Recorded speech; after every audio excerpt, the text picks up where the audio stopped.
pornography, you might find life a little harder than it used to be. So those of you so engaged should vote that yes, you have something to fear from the religious right. Does anybody in this audience fear that SAT scores would diminish if the religious right were successful, but the right is concerned over progressive illiteracy? We want to free up the schools to permit genuine reform.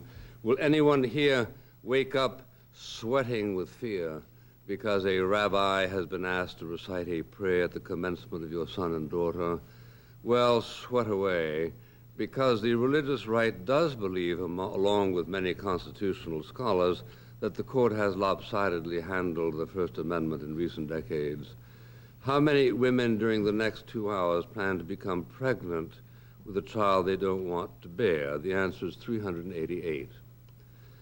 Well, yes, the religious right does believe that a case can be made for reducing the number of abortions, but the religious right also has corking good ideas about how to avoid the dilemma, i.e., how not to have a child you don't want in the first place.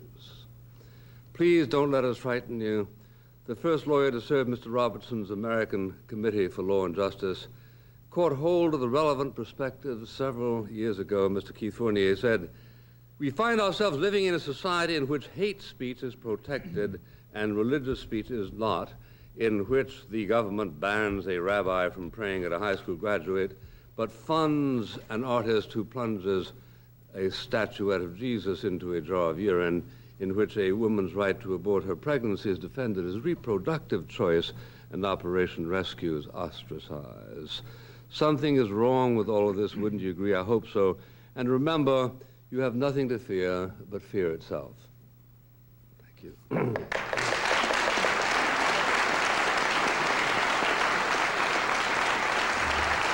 Mr. Glasser. Mr. Glasser, you have 3 minutes to oppose the motion.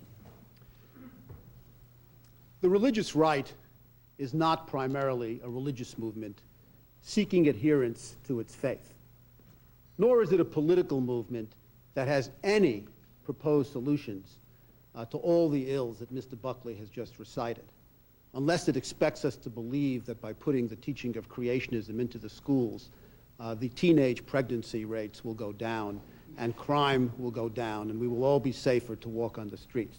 A proposition that Mr. Buckley is too intelligent to believe.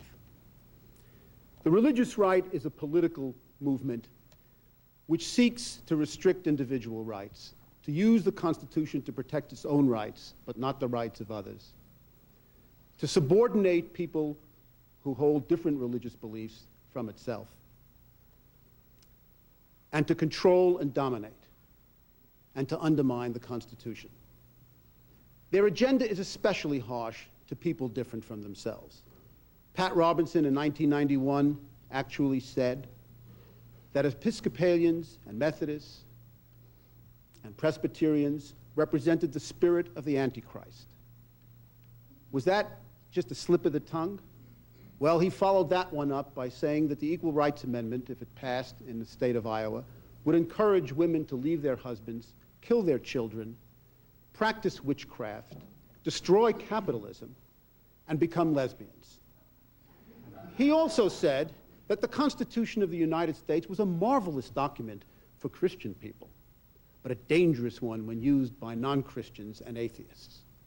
Now, these are not the sort of sentiments that most Americans would like to see reflected in our laws, and they are certainly not the sort of sentiments that most Christians in this country are prepared to support. The religious right has a political agenda of control, subordination, domination, and even punishment through law for various kinds of minorities. They would love to ban abortion entirely if they could and relegate women to subordinate roles. They are backing in more than a dozen states state initiatives that, if passed, would deny basic human rights to gay men and lesbians. They would like to require the teaching of religious doctrines, their religious doctrines, in public schools as valid alternatives to science education, and they mean to use the public schools to impose their prayers and their religious beliefs on children whose families do not share them. That is a proper thing to do in church, where people come voluntarily, not in public schools run by the government. Their agenda is dangerous because, especially because, they pretend that any of their political opponents are anti-Christian and hostile to religion. These are places, there are places in the world, the cruelest places in the world, places like Bosnia and Northern Ireland, where the fusion of religion and politics has led to a situation where political differences are transformed into religious wars. We have avoided that in this country for 200 years, largely because we have depoliticized religion. We have kept religion and government separate. We have kept religion a private matter with the relationship of each person to his or her God, and government and civil disagreements separate and not infused with religion. But a year ago, in 1992, Pat Buchanan thundered at the Republican National Convention when talking about our political differences. He said, "This is a religious war." And he said, "We have to take back our country." Is that something to be afraid of? I think it is, if they succeed. This is a country where we will always have political disagreements. But we have to harbor them, and we have to keep them civil. And we have to build and maintain a country which reflects our constitutional values, a place where it is easy to be free and safe to be different. Thank you.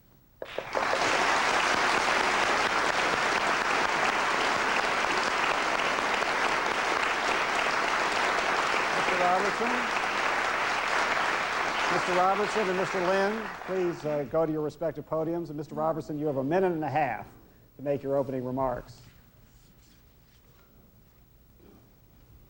Responding briefly to Mr. Glazer, I would quote the Republican Party of Massachusetts, who told the liberals, "If you won't lie about us, we won't tell the truth about you." And what he said was bald-faced inaccuracy on a number of points of view, and we'll get into that later on.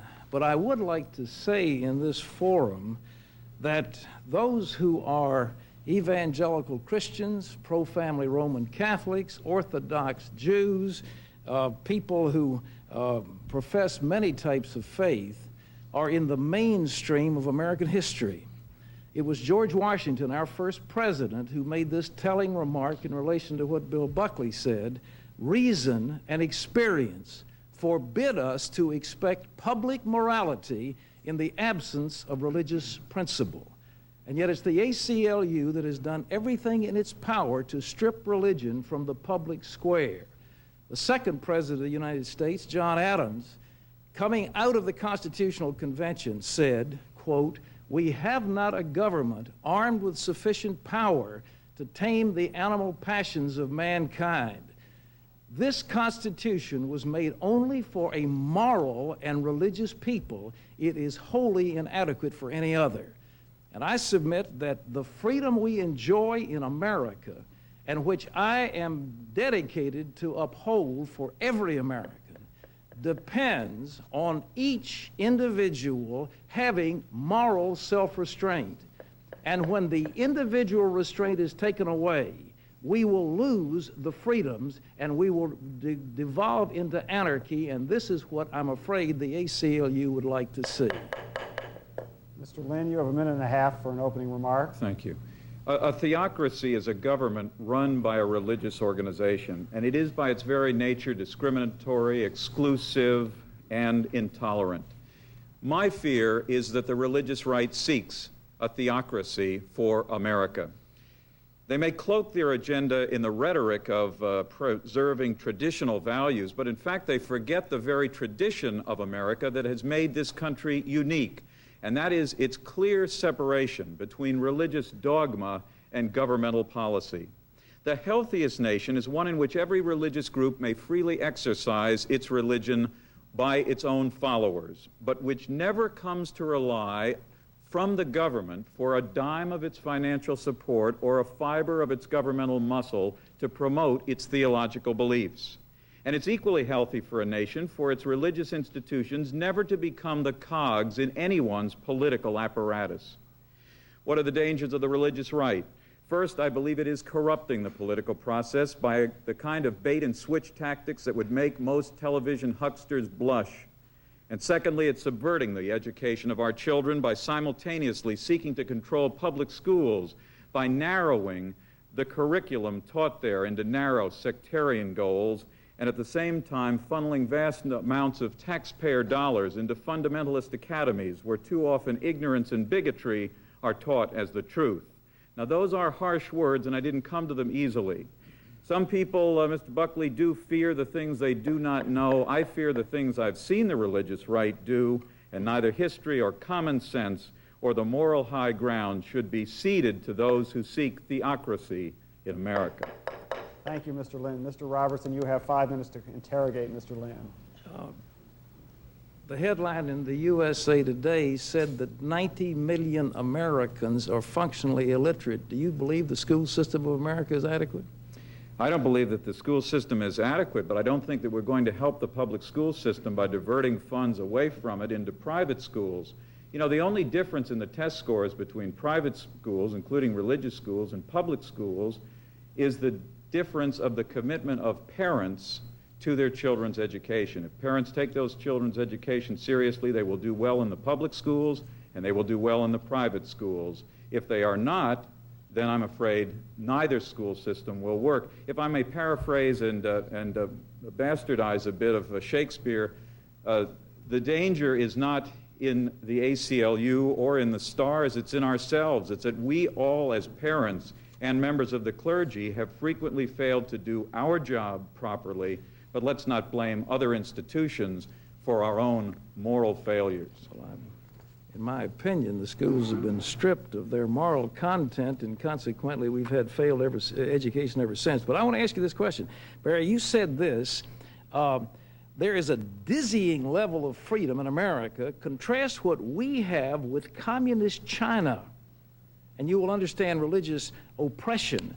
Now, I want to ask you this. Do you say until America gets to the place communist China is today that we will not have any concern about the erosion of religious freedom in America? We have a dizzying level of freedom for mainline and Christian groups in this country. You know, there are 1,200 Christian radio stations in this country, 300 Christian television stations.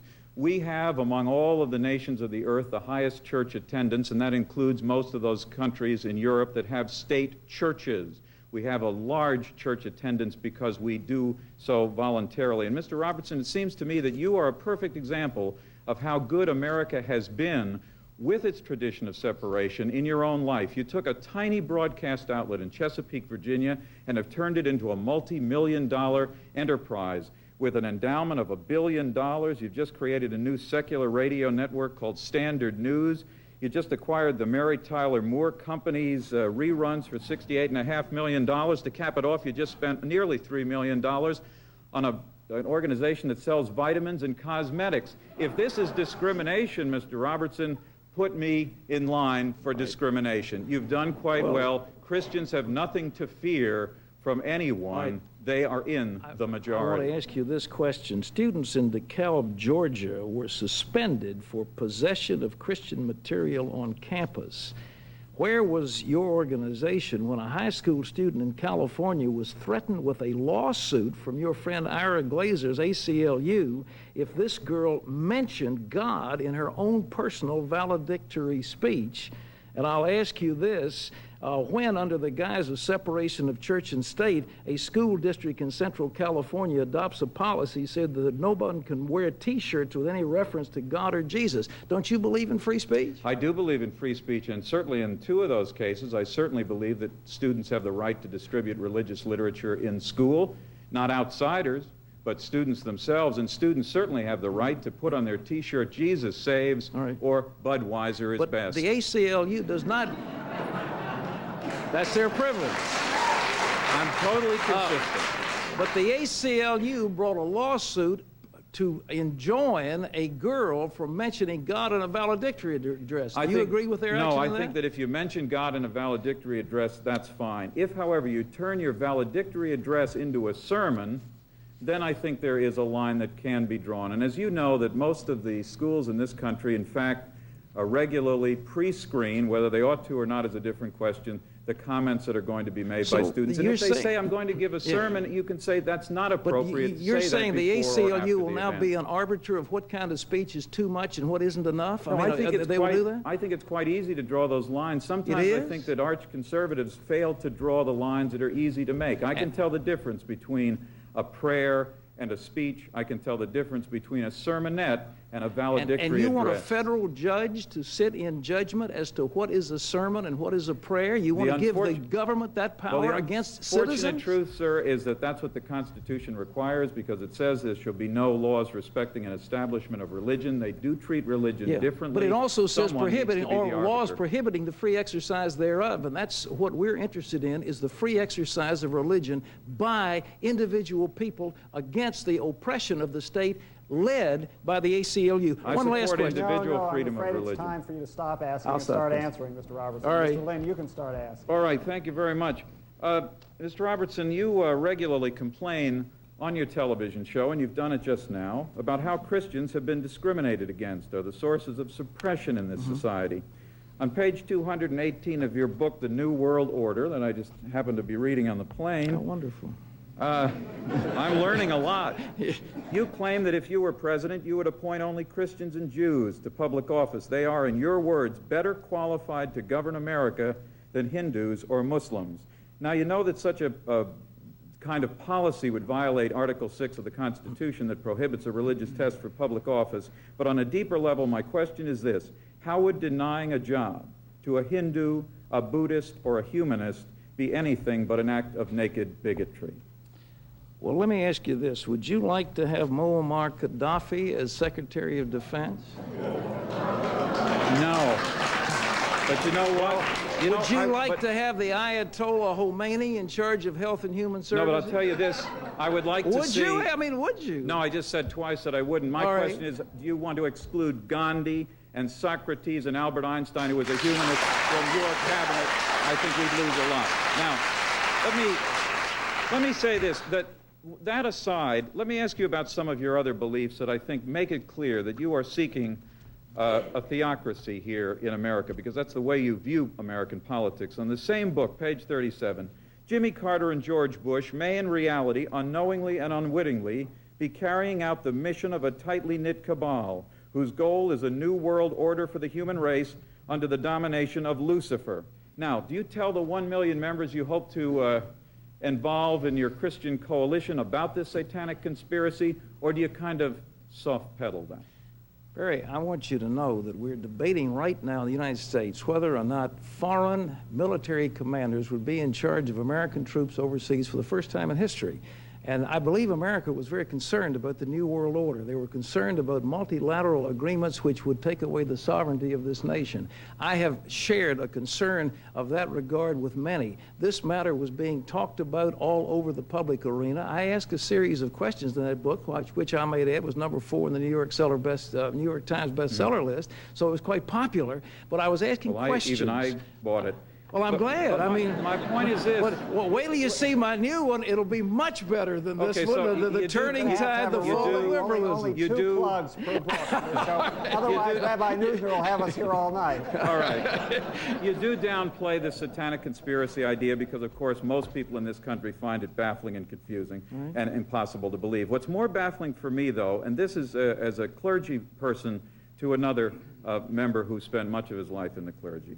Your national field director of the Christian Coalition that you formed, a man by the name of Guy Rogers, recently urged the organizers for the Christian Coalition to, in his words, drop redemptive language, not to talk, he said, about receiving and reconciling the world to God. Now, why in the world would the Christian Coalition, it's the Christian Coalition, not just a bunch of guys coalition, be embarrassed about discussing the very core value of what you are about as Bible-believing Christians? Is that just opportunism, or is that deception? A political party or a political organization, you're right on that one. is interested in seeing certain secular things put into effect. Lower taxes, tax breaks for families, a balanced budget, term limits for Congress. That comes from the Bible, mainstream. It comes from common sense. And we're interested in making this the Bible is extremely important in terms of honesty, integrity, but it isn't necessarily a political party. It does not have a statement of faith like a church. This is not a church. Well, then maybe you shouldn't call it the Christian Coalition. It's a coalition of Christians involved in political activity. My conclusion from your answer is that you do want America to be run by a narrow interpretation of Scripture, as you understand it, but you don't want to let many people know, including your own followers, until the United States of America has become the theocracy of America. That is and on that, false. I'm afraid I rest my case. I'll have to answer that one. That's absolutely false. We do not wish a theocracy. All the Christian Coalition wants is a chance to be represented at the table along with various other pressure groups that are involved in this country, because we feel that there's a message for the American people. I think you own most of the tables, and there's nothing to fear. Thank you both. Rabbi Neusner. Professor Neusner, you're on. Professor Neusner, you have a minute and a half to make an opening statement, then you will submit to questioning from the opposition team. I don't need a minute and a half. I have 2 points to make. First of all... This is how you write your book so fast. There has been enormous exaggeration, both here and elsewhere, on the numbers and the strength of the Christian right and the religious right in general. Andrew Greeley has just done a study, and I'll spare you the numbers, but he's very good at number crunching. And his number is about 5% of the population. Apologies, Dr. Robertson, but that's the number that he comes up with on well-defined criteria. My second point, we cannot confuse the separation of church and state, which I think nearly all Americans support, and for the reasons that you say, Mr. Lynn. That is, the strength of religion in this country has derived from its being free of politics. So to separate church and state is not something that the religious right wants to end. It's something, as Dr. Robertson says, we would like to realize in another medium. And that has to do with the impossibility of separating political conviction from religious conviction. Nothing that I've heard from Dr. Robertson or any other of the Christian right has suggested that they want to tell me to adopt their religion, even to eat lobster, which I kind of miss. Oh, that's it? That was 90 minutes? You don't have to leave. Okay. Do you have a question, Ms. Woods, for Rabbi Neusner? I'm wondering what you're doing here with all those folks who want a Christian nation and who say that what they want to do is elect Christians to run the government, want to have Christian prayers. They may not want to force you to adopt their religion, but they sure want to make it pretty hard and difficult for you to practice yours. I haven't heard that message. You aren't reading their books, you aren't reading their message, you aren't listening to the program. What am I supposed to say to that? Well, let me just I am. Let me follow up.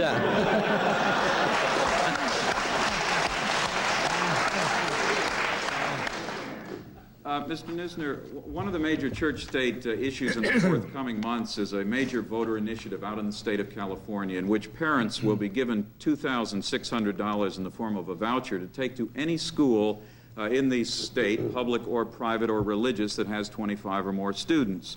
Now, do you approve of this idea, knowing that some of the schools that will be able and be eligible for funds under that initiative will literally be able to have a policy and a sign on their door that says no Jews allowed, and will still get money, tax dollars, for that kind of religious bigotry and discrimination? Does that make you at all uncomfortable? I strongly favor the right of religious people to educate their children in schools which express their values. And that included sending my children to a Hebrew day school which admitted Jewish students and brought them up in the religion Judaism, as well as in arithmetic and reading and so on. So you see no problem with the government at any level, the federal or state government, subsidizing schools that not only teach about your religion, but affirmatively prohibit others from entering the door. I strongly favor a wide variety of educational options for the American people, because I don't think the NEA has solved the educational problem. I don't think they have either, but I don't think discrimination does either. Go ahead. You attended public schools yourself? Yes, West Hartford, Connecticut. Good. And did they have prayers in those schools? All the time. My sister was the Virgin Mary year after year.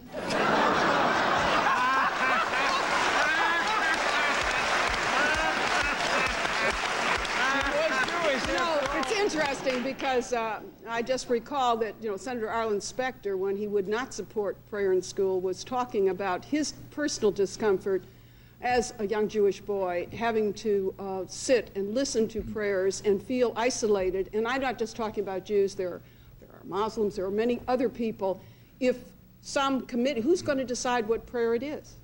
You want to talk about rather trivial issues, and I'm trying to get across a main point, which is that religion is not something that can be private, as Mr. Glasser said. Religion is something that forms your personality and shows and tells you why you're alive. On that basis, I favor separation of church and state, but I can't contemplate the separation of religion and politics, because that's something we do together. The very final sentence that he said, we'll get to prayer, I get there. Do I get there? Get there. It's your show. The very final sentence that Dr. Robertson said was, we want to be there too. That's a very far cry from wanting the public schools to conduct Mass at 9 o'clock on Monday morning, which I haven't heard Mr. Buckley propose as yet. Why don't you answer the question about, do you favor prayer in public schools, though, just to get that on the table? I don't see anything wrong with non-sectarian prayer if you believe in non-sectarian prayer. The real problem is, for many, many Christians, prayer not in the name of Jesus Christ isn't prayer. And for many, many Jews, as you know, we cannot pray on those terms either. The problem of public prayer is a problem of how you do it together. How can it be a trivial issue if, in fact, we're talking about the thing that for many of us is the most important communication we have in a day, the communication between ourselves and our God? The state of Alabama recently passed a piece of legislation that said there can be non-sectarian, non-proselytizing prayers. I have never heard of such an animal. I have never prayed such a prayer. This is not trivia. This is at the center of the core of the way many of us live. You and I agree. That's what happens when politicians try to do theology. They don't do it very well. And isn't that why the church and state should be separate? I get the answer? Yeah, absolutely. No one's talking about church and state. We're talking about religion and politics. It would be real interesting, if you have time to write the 501st book, for you to explore the difference between those two. The difference is between mottos on the wall and how you get up in the morning and want to see American society unfold. But when the government decides what kind of prayer it should be in the schools, is that church and state, or is that religion and politics? You haven't heard an argument from me on that. So you're on our side there. What I'm trying to say is religious people cannot be asked to separate their values that they live for from the candidates that they vote for. You'll have a chance to continue this discussion in a moment. Thank you very much.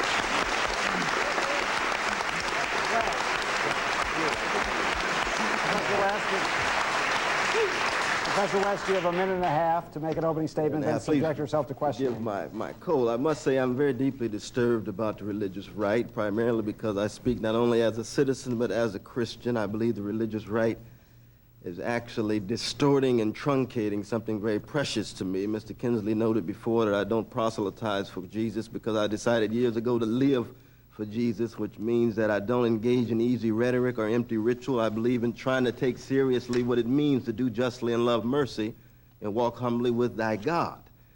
And when you talk about the Bible, when you talk about Christian tradition, when you talk about Judaic tradition, when you talk about religion at its best, it seems to me we have to acknowledge the degree to which we are to focus on issues of justice, issues of compassion, issues of sympathy, issues of empathy. Rarely do I hear this highlighted in the religious right. We make a joke about this Professor Neusner's sister serving as Virgin Mary. There's nothing funny about that in terms of what it means for persons from a variety of different traditions having to be forced into certain kinds of ways of life. Religion is about choice. It's about self-investment and self-involvement in the choices that we make. For me, the fundamental contradiction of the religious right is precisely the attempt to think that the subversive markets that they herald do not undermine the traditional morality that they promote. It is the markets that provide the very means by which we cannot hold on to tradition. The link, a loving God with a laissez-faire capitalism, is difficult. You're riding two horses going in different directions. All right, that ought to stimulate a few questions. Does anyone want to start? Mr. Neusner, you want to defend your sister? When the right takes positions in politics that flow from its religious values, you find that objectionable. Do you It's unpersuasive. Unpersuasive. Do you find it equally objectionable that when the opposition to the war in Vietnam took shape in the middle 60s, Dr. King framed the opposition on grounds of Christianity, and Rabbi Heschel framed the opposition on grounds of Judaism? Did they represent something that we of the right should have feared on religious grounds, or were they well, I'll leave you the rest. No, not at all, because on the one hand, certainly we have to bring whatever baggage that we have into the public square. There's no doubt about that, which means that religious values, along with other kinds of values, are indispensable and unavoidable. The question becomes, are we willing to acknowledge the politics of civility that do not impose in an authoritarian manner our views, or are our views one voice among other voices within a democratic dialogue? Dr. King, Rabbi Heschel believed in a politics of civility on the one hand, but also acknowledged that their religious values led toward critique regarding what they believed to be immoral. Congressman Hobbs. Yes. Yes. Professor West, do you think that the Reverend Jesse Jackson, when he campaigned for president, and he used the churches to campaign in and to raise funds in, do you think that he violated the constitutional proprieties as you understand them? If, in fact, those churches were giving as citizens or a group of citizens, no.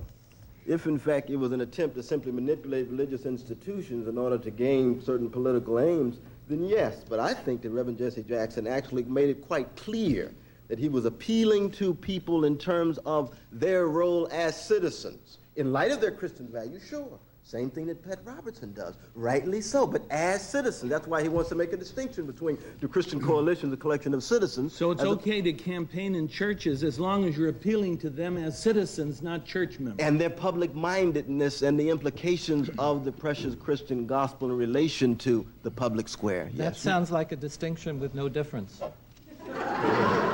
I wouldn't draw the distinction. I think it was Congressman Hyde who drew the distinction. But fundamental to your message is it's okay whether left or right if they draw upon their religious heritage as long as they do it as citizens. How has Dr. Robertson not conformed to your definition?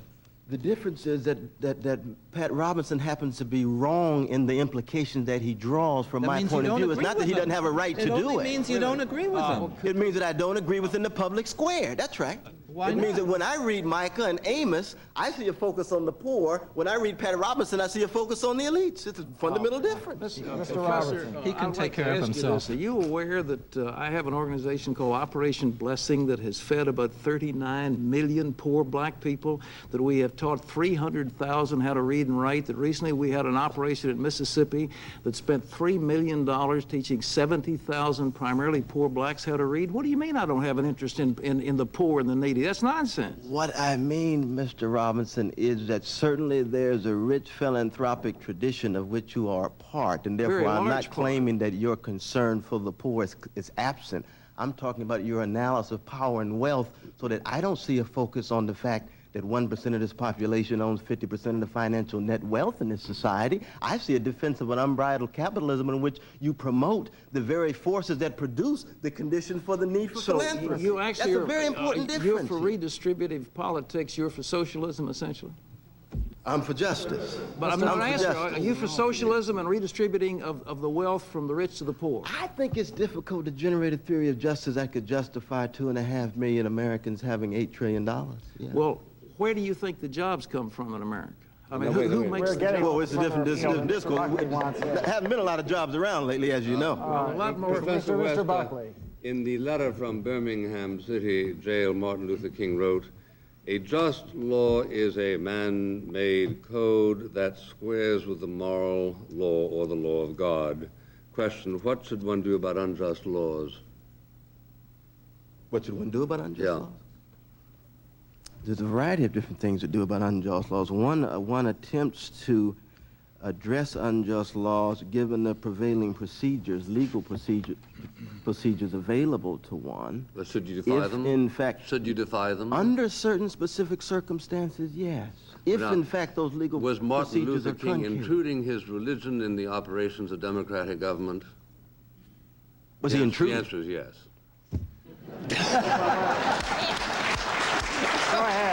Go ahead, Mr. West. The You can answer is answer the yes. question yourself. Only if we displace intrude with allowing them to play out. All right, thank you. Mr. Buckley, as it happens, it's now your chance to submit the question. Thank you very much, Mr. West.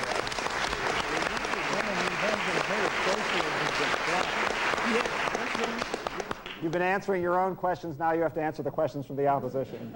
Who wants to start? Why is the answer yes? Why is what answer yes? The one you just gave. Well, because I said it. Yes, I know. I explained to you he's Is there any infallible. argument, No, though, but Bill? you Is there haven't any argument? become God yet. Well, we know that Martin Luther King defended passive disobedience. We know that. And he did that appealing to a law of God, with which the law of man conflicted. Now, I'm not saying the answer to that is easy, nor am I saying that I necessarily disagree with him, but I'm saying that you have here a folk hero of America and a folk hero of everybody here, and probably most people here, who were invoking the necessity of thought which was God-related in order to reason to moral legislation. But isn't it obvious that there's a sphere of personal conduct into which the government should not intrude, and that it is possible to draw a distinction between that and broader political issues, including race You're saying and there's war. a sphere is utterly uninteresting unless you tell me what that sphere is, Well, I with which will. I would disagree. They don't have the right to tell me how long to wear my hair.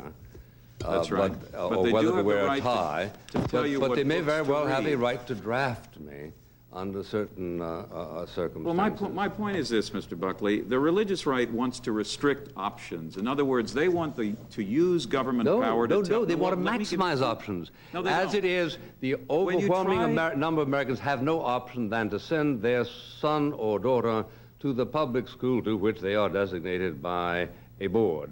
Under the religious right, they would have the right to select the school they want to go to. Is that restricting an option? Well, Harriet Woods. I'm glad you came up with the one choice where there is an alleged choice. Of course, the choice there is only for the private schools to select the kids that they want and to not select the ones they No, don't I want. came I'm up with talking another one about earlier. selection of abortion. They have a right. and censorship of school They have a right if the textbooks. students or the board of directors want somebody to utter a prayer at commencement time to utter a prayer. Majority It's not that right. rules They in don't the sphere under, of religion, under your and I fanatical say, construction of I the say First that Amendment. in the area of religion, majority should not rule. The majority will of students about what prayer That should be doesn't said sound like is a question. inconsistent The with... majority always rules in democratic societies. The question is, ought there be That's what we have. prohibition? I rule here, and it's Harriet Woods' Yes, turn. it seems to me we're muddying inclusion and exclusion Not we, you. in terms of your remarks. Mr. Buckley, I'd be pleased to hear you explain to me, since there was a recent New York Times story that since the first city school board in the Los Angeles area had become controlled by fundamentalist Christians, the panel has focused on biblical teachings rather than on issues like budgeting, bilingual education, and campus security. Now, it seems to me the focus is not on the issues on which people are seeking. If you're saying, does the Bible forbid stupidity? The answer is no. It frowns on it. But it doesn't forbid it. The very fact that we have a democratic society means every now and then we're going to have dumb decisions. But you're trying to take a position that certain decisions of a certain nature become unconstitutional simply because they invoke the name of God. And then you try to pretend that the sanction for this distinction is that you're afraid of establishment. Well, what about the proposal only to appoint, if Mr. Robinson became president, Christians and Jews? Well, do you think that transgresses the Constitution? Well, in the first place, it distinguishes his candidate from Clinton. Mr. Clinton wants to appoint somebody from the zoo, like Noah. To have a little bit of everything there. Well, now you've answered your own question. Why don't you answer mine? Answer that, my God, what would that do to Socrates? Well, Socrates should certainly not be a member of a cabinet. He believed in civil disobedience. Mohandas Gandhi, how would we defend ourselves against Haiti with somebody who's a pacifist? You've got 40 seconds to answer the question. Would you have Mohandas Gandhi in your cabinet? Would you support a president? I want somebody with cultural Would you support affinity. a president who said, "I will only appoint Christians and Jews"? I would Do you support... think that transgresses the Constitution? No, of course You don't think it transgresses because the Constitution? he's not saying... And you don't think it's saying dangerous to say that? Look, the Constitution gives to the president, although the Constitution doesn't mention the cabinet, the right to appoint anybody he wants. Now, if he says... Does it give him the right to have a religious If you want test? to vote for me, you ought to know something. I'm not going to appoint a Zarathustrian or Davidian. Now, I don't think he's being unconstitutional. Well, Article 6... But Bill, I think, but Bill, He's Yes, you do. but it's not a question how of he's whether going to behave. Yes, you But do. it's not a question of whether it's constitutional. Do you think it's right? Doesn't it promote xenophobia in our society I to say think that it's kind right, of thing? Mr. West, in the sense that people do search out people with whom they feel a cultural affinity. Among the millions of people you might appoint or might not appoint this post or the other, you say, well, I'm going to appoint somebody who, roughly speaking, shares my values. That sounds like And rational. it's easier to say that about Jews and Christians than it is about Zarathustrians or Muslims. Mr. Because Buckley. there's a common cultural background. You're through. So that's not dangerous. Only in the narrow sense. Only for the moment.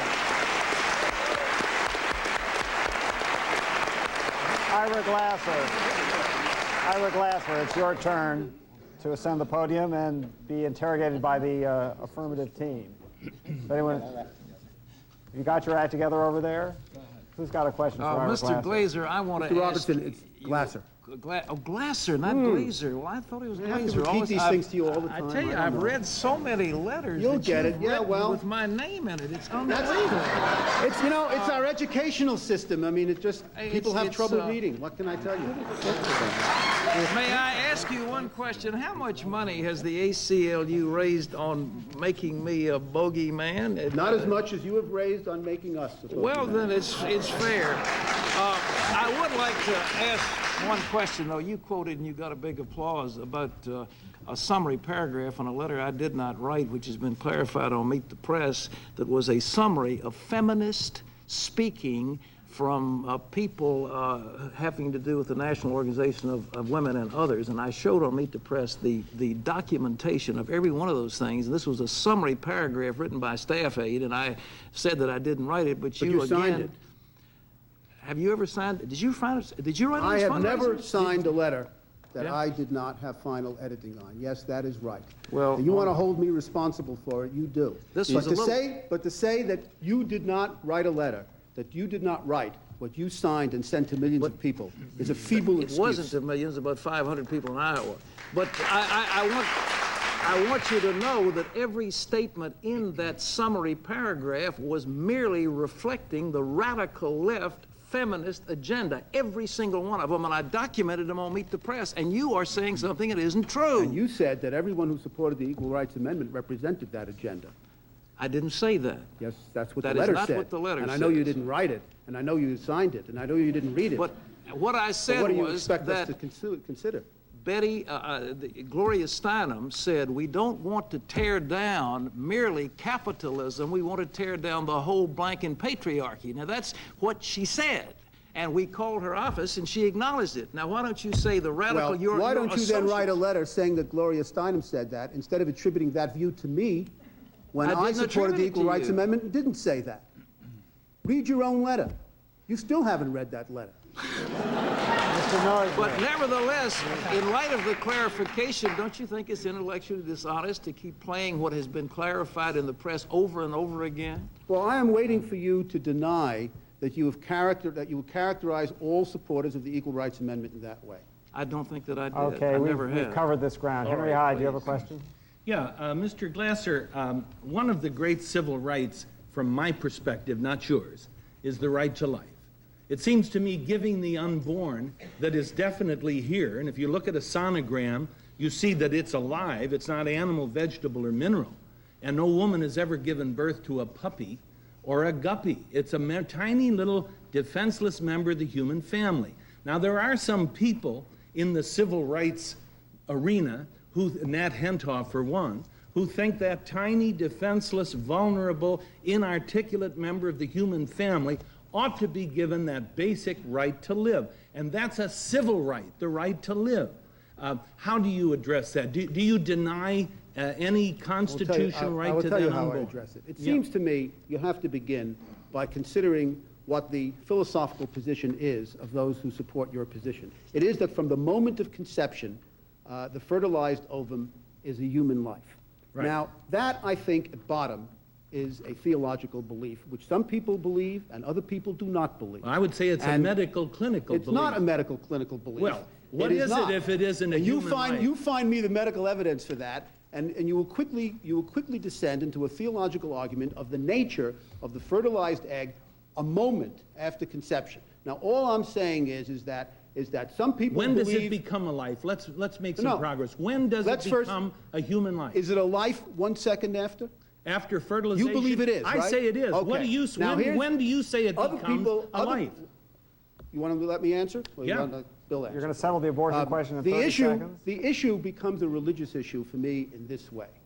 If people have different religious views of the nature of the fertilized egg a moment after conception, then the government cannot pick and choose between those views and impose one set of views by law on other people who do not Well, share that's it. how you evade the issue, by No, that defining is it the as issue. theological. That is the issue. It is not. The issue is... It is not. The issue, when you get pregnant, Mr. When- Hyde, you can decide. That's very But cute. when someone else When- gets pregnant, when- you're the government, you don't get to decide. No, I suggest to you and those applauding you that the business of government is to defend the weak from the strong. I'll tell you what, Mr. Hyde, you Yeah. now have a chance to ascend the podium and make your case. Thank you, Mr. Glasser. Mr. Hyde, Henry, it's your turn. Oh, all right. You have a minute and a half to make an opening statement and then submit to questioning from the opposition team. First of all, as far as I'm concerned, if Dr. Robertson is for term limits, we disagree. I have a great self-interest in resisting that. You anti-Christian, you? De-Christianize me, Right. defrock me. I think it's true, it ought to be true to reasonably intelligent people that conservative religious people, whether Jews or Christians, are a many-splendored thing. We all don't fit into the same box and have the same beliefs and tenets as others. But to deny a place for vibrant religious conviction in the American public square is to demean and disenfranchise tens of millions of Americans. For the majority of Americans, this country was founded on what Jefferson and the founders and framers called self-evident truths that were biblically informed and biblically grounded. Our country's birth certificate, the Declaration of Independence, tells us that our inalienable rights to life, liberty, and the pursuit of happiness are endowments, not achievements, endowments from the Creator. And Reverend Lynn, I know it kills you, but God is mentioned 4 times in the Declaration of Independence. We open Congress every day with a prayer, and the Supreme Courts ask God to protect the court when it opens. Now, conservative Christians take the words of the Declaration seriously. They take their religious convictions seriously, and they're appalled at the moral and spiritual wasteland so much of our society has become through the law and the cultural elite. They want access to the political process. That's what they want. No more, no less. Thank you, Mr. Hyde. Does someone have a question for Mr. Hyde? Mr.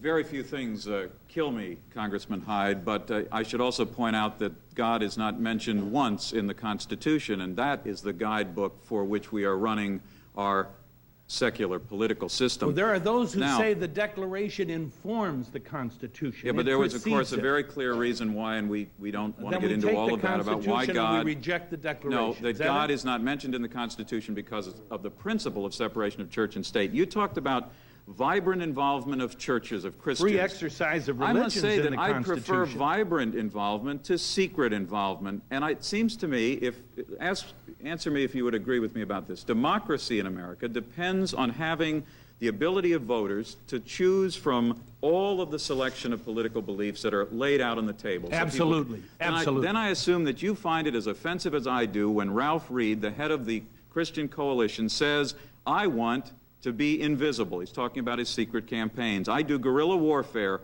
I paint my face and travel at night. You don't know it's over until you're in a body bag. You don't know that until election night. In other words, they hide who they are and their fundamental beliefs, and I hope you would condemn that secrecy and support vibrant and openness in the debate. I really don't want to accuse you of triviality, but he's talking about political tactics, and I don't think that's really relevant to our discussion. Well, I'm for vibrant participation. I'm talking about taking the campaign literature of the people that you support and advertising it nowhere but by slipping it under the windshield wipers in the parking lots of certain Christian churches, because those are the only people that you want to know are in fact running. Those are the only people that you want to know about the very existence of your You candidate. obviously are for restrictions on free speech. I'm not. I'm for widest possible. No, I don't even know what that answer means. Representative Hyde, when you say, I didn't know what the question meant. As you know, but the audience may not, we both support a piece of your legislation to extend free speech to private colleges. Absolutely. And I take seriously your view that you are a supporter of free speech. And I agree with you when you say that if the religious right or anybody wants a place at the table, a place to speak, equal rights to express themselves, right. They constitutionally must have it. That is the way this country was built. Right. My problem is when it goes beyond that. My problem, and I want to ask you to distinguish between those demands, which we would support, and demands like the person who's the Mid-Atlantic Regional Director of the Christian Coalition, who said earlier this year that the government should be subservient to the church and that the long-term goal of the Christian Coalition is to turn government bodies into areas of our ministry. Well, you know, it's very unfair, Mr. Glasser, of you to require me, a Roman Catholic, not a member of the Christian Coalition, to defend everything that somebody has said somewhere, sometime. No, but I'm unaware of what they said, and I don't defend it. Do you agree with that sentiment? Whoever says it. That the church should be over the government? Yes. I believe that God should be over the government. One nation under God, Who's indivisible, with liberty and justice for all. We say that every morning. I know you say it every morning, but what does it mean? The same God that Jefferson and the framers mentioned in the Declaration of Independence, the same God that is mentioned when the out of the Constitution because they didn't want religious people fighting over government is open power. every day. They say, God save this court. Professor West. That God. Yeah, two questions. One, you said earlier that the business of government is to defend the weak against the strong. And I'd want to ask the question as to what degree would the religious right be viewed as defending working people who are undergoing decline and immiseration and social slippage? Poor people, well, women. If you include the Catholic Church within the religious right, you may or may not. I don't know any organization that has more missions, more places for orphans and to feed children and poor people and more hospitals. So that's my answer to that question, if you include my church in the religious right. But we know no one church is part of the whole movement. Roman Catholic Church, like Baptists and like Methodists, have prophetic people, they have priestly people, they have reactionary people, a variety of different kinds. That's right. All right, that's right. On that note, thank you very much, Mr. Hyde. Very good. Ms. Woods, you have a minute and a half to make an opening statement and then submit to questioning. You know, it tells you something when a debate on the, quote, religious right has 7 men and only 1 woman. Why be surprised? This debate really isn't about religious anything. It's about power and who calls the shots in our society and in our private lives. And that's, of course, why the religious right so often targets uppity women who aren't submissive to the male hierarchy, whether it's in churches or schools or in politics. The gender balance here, I'm sorry to say, reflects who makes the decisions in our society, a Congress that is 90% male, state legislators that are 80% male. 3/4 of the women in Congress voted against the Hyde Amendment, but of course there were only 47 women out of 435 members. No wonder they don't want more women elected, particularly common sense women reflecting their own life experiences who are going to challenge the tightly held power pyramid. You know, the religious right doesn't want to change that system, it just wants to own it. I'm not contesting anyone's right to espouse any views they want. We're in a pluralistic society, and that's exactly the point. The danger occurs when the faith and respect that Americans have for religion and religious symbols is exploited by a few who want to impose through government power what they can't achieve by persuasion. I have faith in Americans. They didn't elect Pat Robertson president. And so I conclude the religious right wouldn't need to be feared if it's faced and exposed. Don't go away, Mr. Buckley. Mrs. Woods, there are 19 men in prison for every woman in prison. Does that tell you something about women? I think it really is a good statistic. You want to give me some more that we seem to be on the winning side? No, I just there? want you to chew that over. Oh, well, Is that discrimination against women? I'll take as much time. If you looked at the conditions, which I think, Mr. Buckley, I have a feeling that, and I really admire your wit, but I'm not sure you've ever been in any of those women's prisons. I have, so I'm not sure I would brag about any of them being there. What, is it your point that I think they're underpopulated? I think your point is that you're making a cheap point, Mr. Buckley.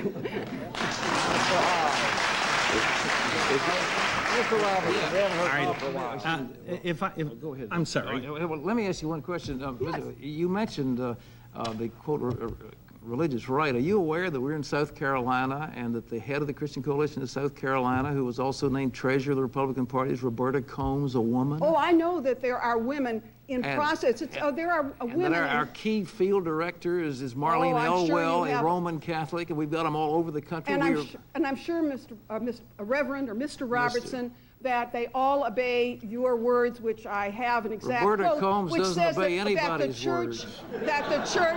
That the church and your preachings on your broadcast is that there is a headship. And the only problem in marriage is that some people have to learn to submit, and that the woman should pay respect to her husband and pray with him that he will get the word of God so he can tell her what to do. And I assume in your church that male hierarchy works. I want to ask you something else, though, before I get off of this. You mentioned about a small group defying the will of the majority. Don't you think that's what the ACLU has been doing in court for the last 30 talking about? You just said it, that the people who would not go along with the democratic processes, majority rule, which I believe in 100%. It has been the ACLU and some of these radical left who have tried to force the... I think I referred the fact that women had voted against an amendment which prevailed, but they are in such a minority that they are not fully represented in making a decision that they are the chief victims of. That's the point I was making. It's women who get pregnant. Thank you. Ms. Woods, I guess it's Ms., right? Oh, you can call me Harriet. Henry. All right. Harriet, you're head of the National Women's Political Caucus. That's right. That's designed to get women elected to high office, right? To try to train them. And good. Have you ever supported a conservative, pro-life Christian woman as a candidate for Congress? We are a national grassroots well, why not? group. I'll tell you why. Why not? Do you want to know why? Well, wait a minute. No, you want to know. I would like to ask my question then, if I may. I thought you already asked it. Well, no, I haven't. Well, aren't pro-life women, Christian women, aren't they women? And you have a national organization. Why haven't you ever supported it? We are a national membership group. We're not board run. And our members join that and set the standards. And they say that they want to endorse and support women that they feel will reflect the majority views of women in this country and will advocate for them when they're elected. And I don't think there's a poll in this country. Mr. Buckley will admit that the majority of the people want abortion to remain safe and legal in this country.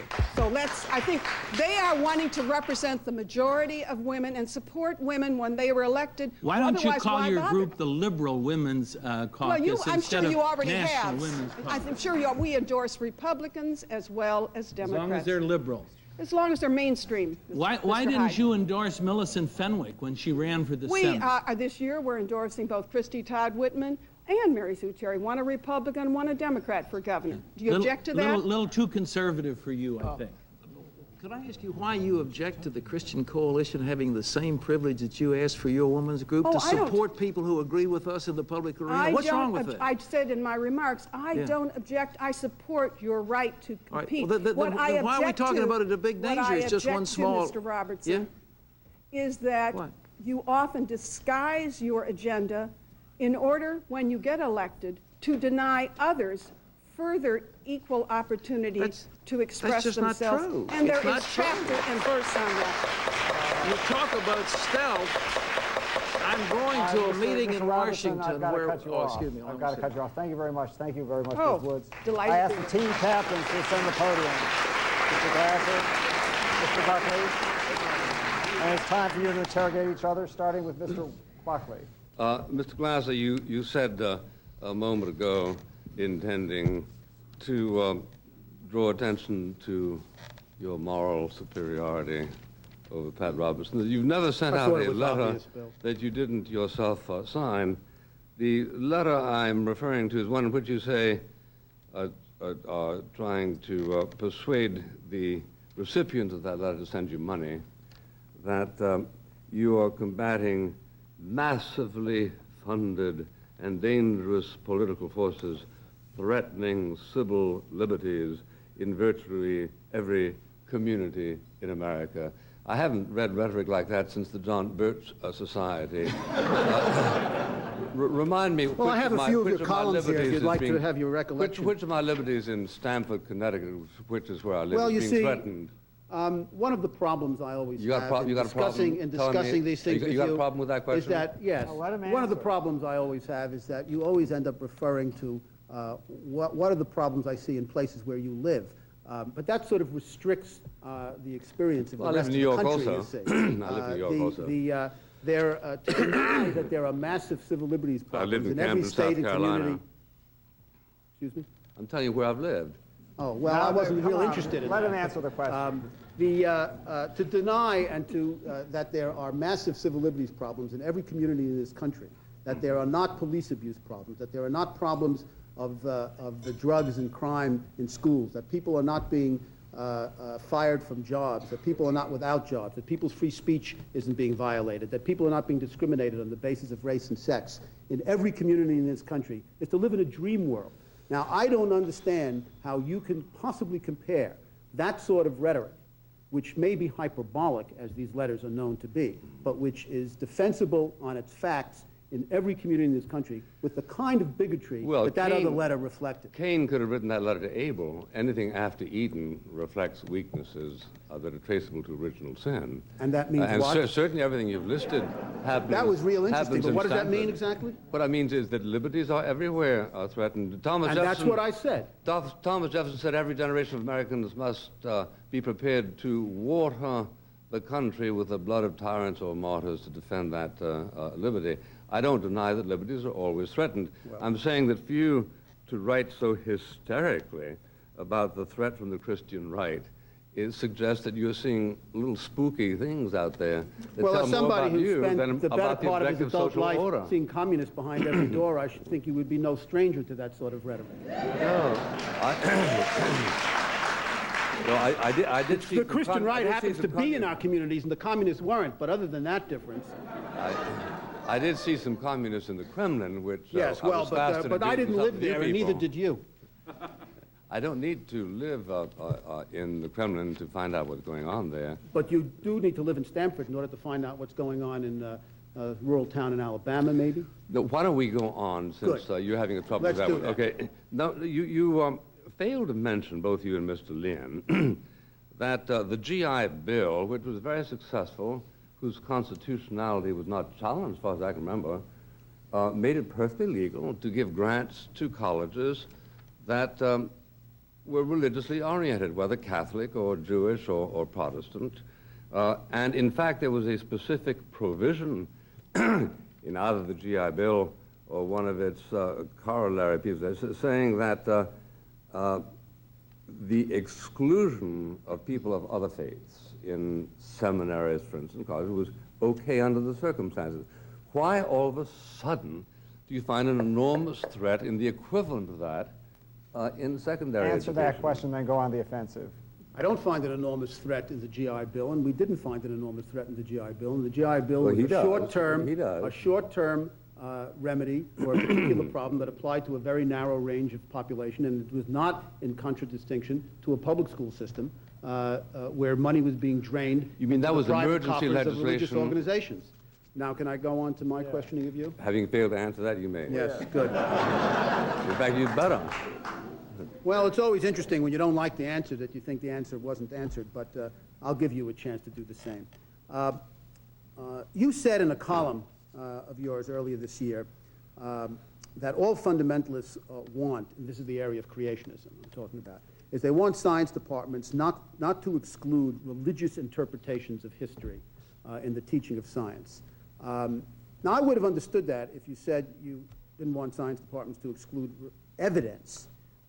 But what do you mean by not excluding religious interpretations of history in a science class? I mean, what exactly do you have in mind?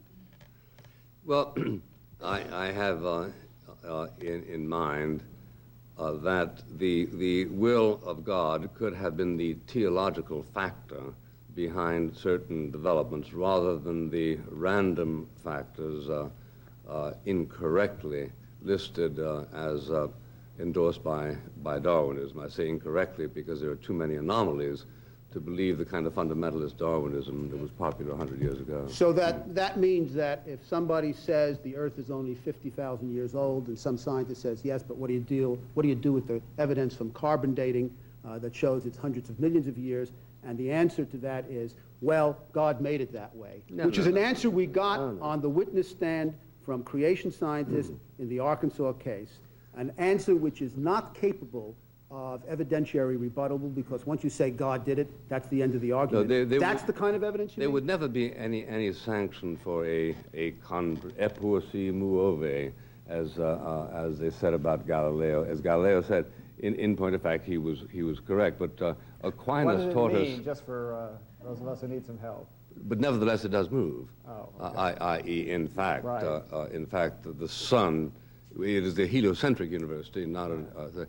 But We needed the English, that's all. the point is very simple. Simply this: nobody I know of advocates a contradiction of science, but that which caused science to evolve can have been something other than merely the stochastic. But that is not the subject of events science. That is the subject biology. of theology. That's Well, absolutely that's right. all I'm in favor of. Well, yeah. if that's all you mean, then I think you're opposed to most of the creational laws, because that's not what the creational laws say, and that's not what they require.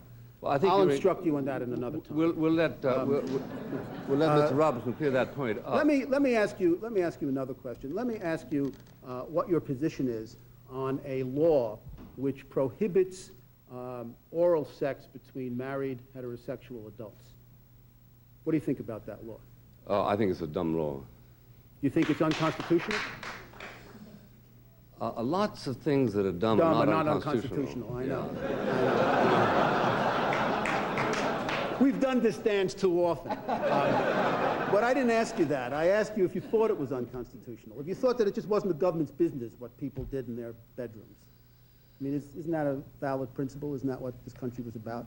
I would listen with some patience to advocates of both positions, because certain rights, I think, are legitimately decocted from an understanding of what the Constitution probably would have said in certain circumstances. Certain others are simply made up, excogitated. Well, we're making progress in here. a situation like I that, have to follow decock democratic both process. of you here. Your time is up. It's time for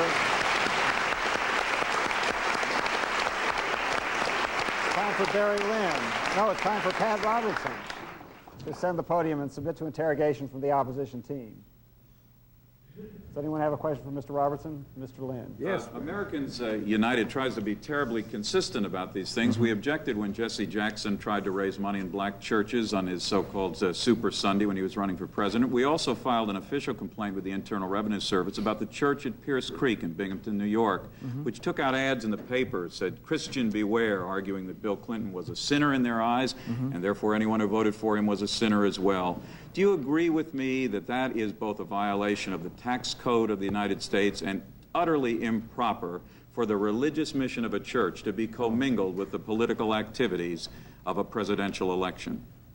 Barry, that case the IRS will not go forward on because there is an exemption in the act dealing with churches, and the Supreme Court has given broad powers to pastors of churches to express their point of view about political and other issues. But by taking ads out in USA Today at $50,000 a crack and then seeking tax-exempt contributions to pay for it? That's a matter for the courts to decide, but as I say right now, the IRS has been loath to go forward with it because they cannot win in court. I think they've been loath to go forward because you will object so strenuously to their going forward. I think the tax code is clear. Believe me, the IRS Congressman Hyde is not in fear of me, but go ahead. Was in Congress when it was written. Trust me. Yes. Mr. Glass, or Professor West, do you have a question? Yeah, I want to get back to this issue of this contradiction between defense of unregulated markets on the one hand and a loving God that sides with the poor and the disadvantaged. You know and I know that the Bible says it's easier for a camel to go through the eye of a needle than for a rich man to enter heaven. And it goes on to say all things are possible, so there's some chance in this regard. But how does one acknowledge the fact that the very same kind of policy that you've promoted that has resulted in redistribution of wealth upward, resulted in a deindustrialization in which working people find themselves holding on to jobs or barely able to gain access to jobs. Mr. West. Reconcilable with the biblical injunction to look at the world through the vantage point of the least of these? I am currently working in about 70 different nations. I am feeding the poor and the needy all over the world. I've been in every major inner city in America to help the poor and the needy, and I believe compassionate capitalism. I have also been in socialist countries and see the disaster, and just ask the audience, would they rather have lived in the Soviet Union, or would they rather have lived in France under socialism, or would they rather live in the United States of America, which is the most prosperous nation on earth? We have free market capitalism. It has to be compassionate, it has to be regulated, there have to be certain laws to keep monopolies from squeezing out little businesses, but the best way for the black people in the inner cities to get ahead is to get a piece of the American dream, if you will, and be able to have their own business. I mean, yes. Mr. Robinson, you agree that charity is not the same thing as justice. I mentioned before about philanthropy is very different than justice. Justice is an opportunity. We give people equal opportunity under the law. We do not guarantee them income, and the government is currently going bankrupt, yes, and we need to do something about it. Woods. That's hurting families and black people. Yes, Yeah, Ms. Woods. I want to get back to this. This is just values, getting religious values into the debate versus why you want to elect only Christians, or as you quote, Christians and Jews, and you've called Hinduism devil worship. Do you recognize these other religions as equally valid? Ms. Woods, the answer is no. I do not. I believe that the revelation of God through Moses, through the prophets of Israel, through Jesus Christ, through the Apostle Paul, Peter, and others, is the way. And I'm a Christian, and I therefore believe Jesus Christ is the way, the truth, and the life. That's my belief. So when you say you want to elect people who are Christians to whether to run school boards or other things, then what you would expect would be that they would, because they have the truth and these others do not, that they would require other people to follow their truth. Of course not. You absolutely cannot. Then you don't really care about your principles? You cannot enforce religious faith through government. I am for freedom of all people, and I stand for the mainstream values of America. Then why would you appoint only Christians and Jews? as Mr. Buckley said, there has never been a Hindu or a Muslim in any cabinet in the history of And there America. won't be if Don't you're ridiculous. president, right? Huh? And there won't be if you're president. Of course, you bring in as president those You were with- saying it is a matter of principle. What? I'm talking about that with which a person is congenial. Mr. Bush appointed certain people, Carter appointed people, and heaven help us under what Clinton has appointed. Thank you very much.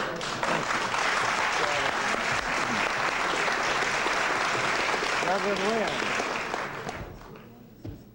Does anyone have a question for Barry Lynn? We haven't heard anything from Mr. Neusner for a while. You Have won't I now caught- either, because I have nothing to argue with him about, because he's talking separation of church and state, Totally. which I agree with, I think everyone at this table agrees with on this side, It doesn't sound that way to me from that side of the table. because you're making distinctions which transcend separation of church and state and ask for the division between a person's religious conviction and his or her participation in public life, and I don't think that's possible. I don't What do think you it's, think? what I think is that there are a broad range of issues about which people can make moral distinctions and moral judgments. The only way true morality can exist in a society is if there are choices, that we can choose to do the good and or to do the evil. And I'd like to see in the realm of many of the issues that worry people like Mr. Robertson, Jerry Falwell, and others, I'd like the government to stay out of the business of trying to constrain the options and allow genuine moral choice to prevail. In what particular issues? On issues like abortion, human sexuality, and the nature of the religious experience you will or will not pass on to your children. Congressman Hyde. Reverend Lynn, you're still a reverend, right? Yes, I am. All right, Reverend. But I am a lawyer, too. Oh, I know that. I know that. And a pretty good pinochle player as well. The religious right has worked very hard to combat pornography. Now, you were critical of the Meese Commission report on pornography on free speech grounds.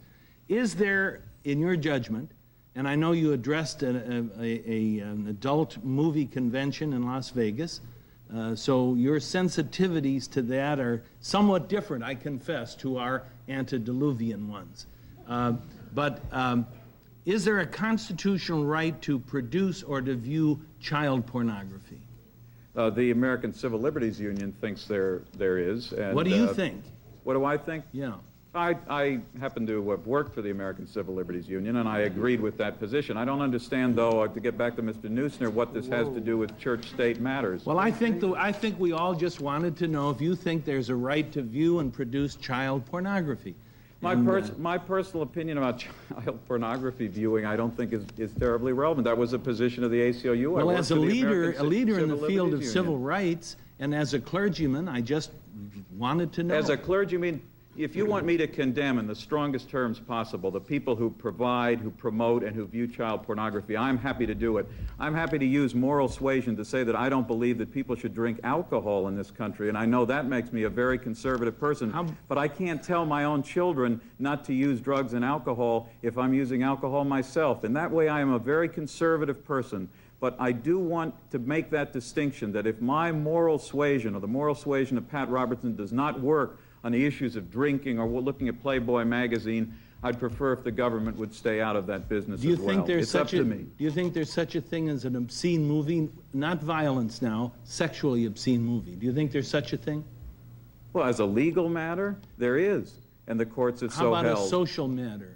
I think there's plenty of things that I don't watch that are vulgar, that are crude, and that are objectionable, that are demeaning to women. Are they obscene? Well, what does that word mean to you? Well, it's degrading, it's disgusting, and it's disturbing. And appeals to prurient interest and is utterly without redeeming social value. Do you know of any such creature? Yes, I do. In fact, the people who make those movies was the group you spoke before. Did you condemn them while you were out there? I have had no problem whatsoever saying, including to people who produce pornographic movies, that there's plenty of what they do that in my personal moral judgment is disgusting. Would you have voted to convict the people who made Deep Throat? No. Then you don't believe in the Miller and Roth decisions of the Supreme Court? Well, the Miller and Roth decisions of the Supreme Court about obscenity, we seem to be stuck on sex here. In most of the cases sexy involving guy. Deep Throat, well, no, in most of the cases, as a matter of fact, where Deep Throat was alleged to be obscene, juries, that is, average citizens, said it was not. So your premise is wrong. Well, in New York, it was authorized. Now, it may be that whoever said that there's no such thing as a community sense of decency in New York is correct.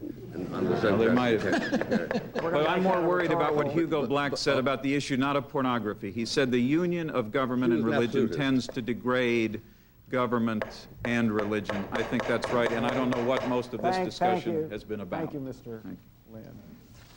Okay, Rabbi Neusner and Reverend West, two men of God, go at it. And it's Two tokens, you mean? Yeah, Mr. Neusner should start.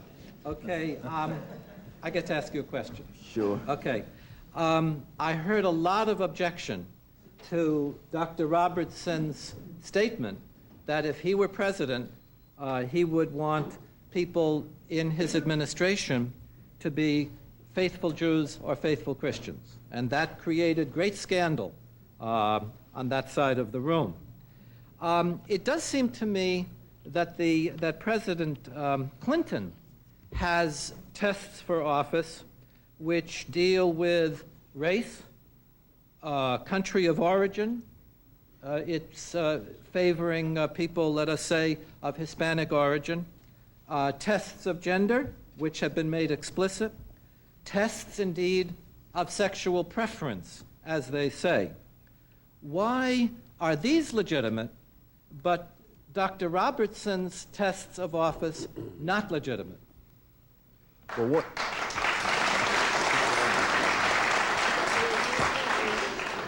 One, I think we have to recognize when we look at the history of this country that tests of race and gender and sexual orientation have always been operative. This is one of the reasons why we've had primarily white men. Too. And religion as well. Too. Exactly. The question is, are we going to broaden and deepen?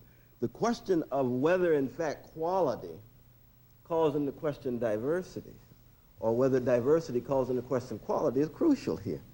But why are Christians and Jews of less quality than blacks or Hispanics or homosexuals? They're simply not. The problem is that if you would confine solely to Christian and Jews, and of course, Mr. Robinson doesn't mean Christians in general. He doesn't have Bill Bradley in mind. He has certain kinds of Christians in mind in this regard, right?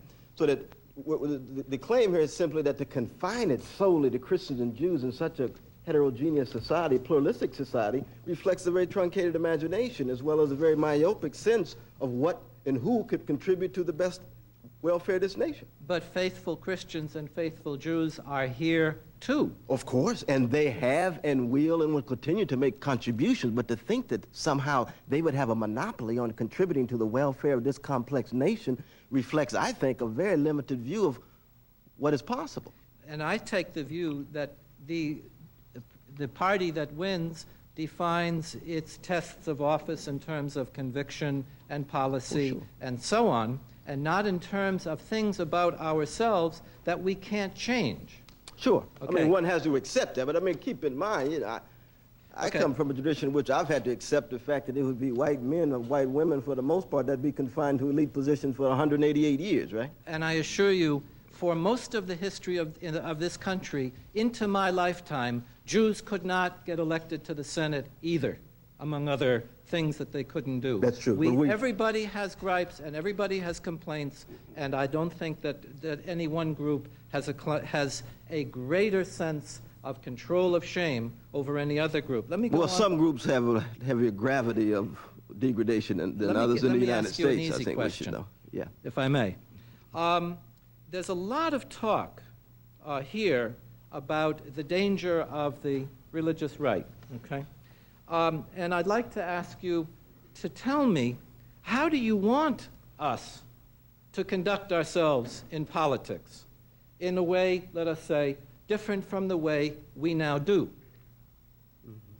Well, as I noted before, you see, I think that we have to recognize the degree to which democracy is such a fragile thing. And when we talk about the parameters wherein persons gain entree to the public square, there's always authoritarian possibilities. My fundamental concern about the religious right is the degree to which it is authoritarian potentially, the degree to which it is xenophobic, the degree to which it is racist, the degree to which it is homophobic. These are values, these are sensibilities that can undermine the very thin fabric of a very fragile democracy. Let me start again. Racist, guilty or innocent? Innocent. Well, Mr. West, you can now go on the offensive. no, but I'm not calling him a racist person. I'm talking about an effect and consequence, though, Mr. Robinson. I'm talking about just an effect and consequence, not in motivation and intention. Okay. I'm not disparaging your character. I'm talking about the degree to which, for example, the racial card being played in the last 15 years by certain conservative elites in the Republican Party and the ways in which religious right made contributions to. Let's make that a question for Rabbi Neusner. To the blacks and Hispanics throughout this society. No, but I wouldn't deny that. We're talking about races and effect and consequence. I think Reagan's policies were races and effect and consequences to the degree to which people of color were disproportionately disadvantaged given those policies. I'm not saying that Reagan was a racist or Pat Robertson was a racist. He knows in his own heart what is the case. I'm being charitable. I say, my God, in the motivation and intention, I don't call that into question. Professor West, ask a question of Rabbi Neusner. Feel free. No, but I want to ask you a question, because I think it was very disturbing when you mentioned your sister again. Do you see the anti-Semitic potential within the religious right? The conception of Jews as Christ killers, the sense of transgressors of deity, and so forth and so on? We know the history of the Christian right in America has been profoundly anti-Semitic, as well as racist and patriarchal. But what does it feel like to be part of a religious right in which its history has been so viciously anti-Semitic? We have found in the religious right friends for things that concern us very deeply. We have not found in the bulk of the religious right, I will grant you, we have our kooks. You have your kooks. I don't want to trade my kooks for your kooks.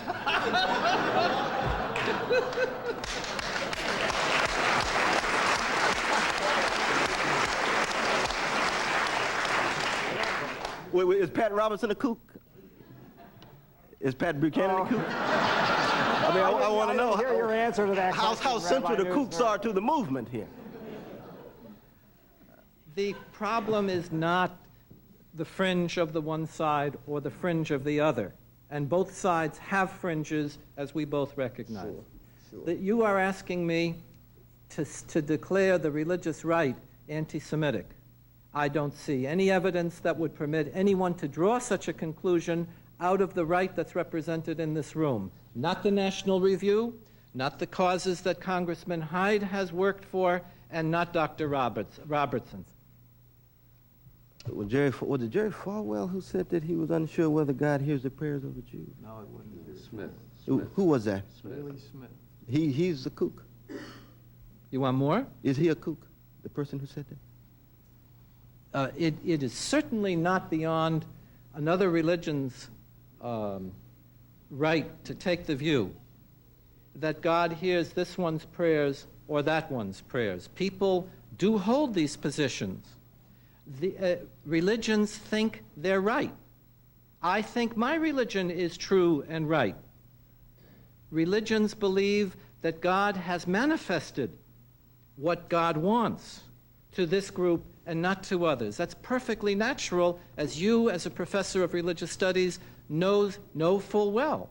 What are you asking me? But the difference between prophetic religion as opposed to an excessively dogmatic religion is an openness to ambiguity and complexity, and therefore it promotes a tolerance and a mutual respect. When I hear anyone saying that one particular religion has a monopoly on truth without being open to and listening to the insights of other religious traditions, I hear dogmatism of an excessive sort. That's dangerous for a democratic society. What's the dogmatism that isn't excessive? The dogmatism that isn't excessive is an acknowledgement that one stands on one's own tradition, but is self-critical and therefore acknowledges a self-corrective mechanism built into that tradition. What has this got to do with people on... That's it? That's a rhetorical question you were in the middle of. Thank you very much. Thank you very much. Henry Hyde and Harriet Woods.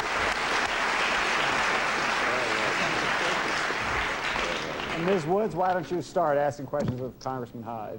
Henry, we're now on a first name basis. I like people whose names start with H. I do too.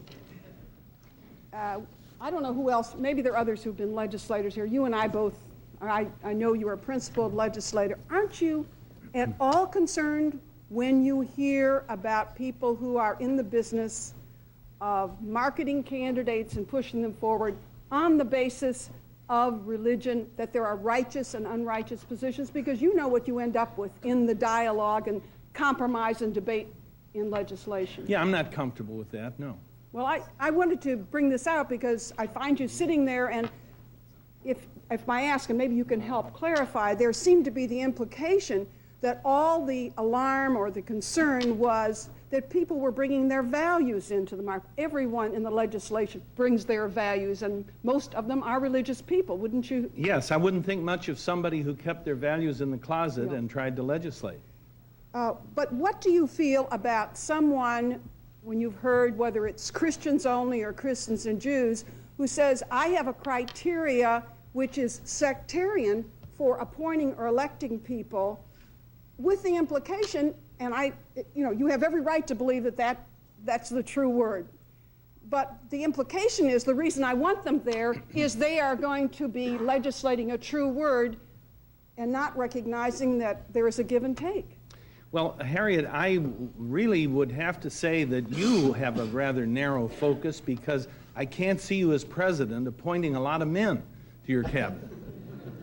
Oh, you could go back and look at my record when I was in the Senate, a lieutenant governor, things like that. I think I'm pretty equitable, but you have every right to believe what you want to believe. No, but you're head of the National Women's Political Caucus, and you want to elect women. Oh, yes, absolutely. Because they're better, aren't they? I want to elect them. No, I want to elect them because when we only have 10% of our Congress are women, and they are legislating on matters that are of vital concern to women and families all over the country, they need some help because it's hard to catch up. And so for a while, you have to have a special effort that says we're going to have to get women elected. What's wrong with that? Harriet, I just want to say this. I'll be glad to answer any good questions like that, and I'll tell you how to join.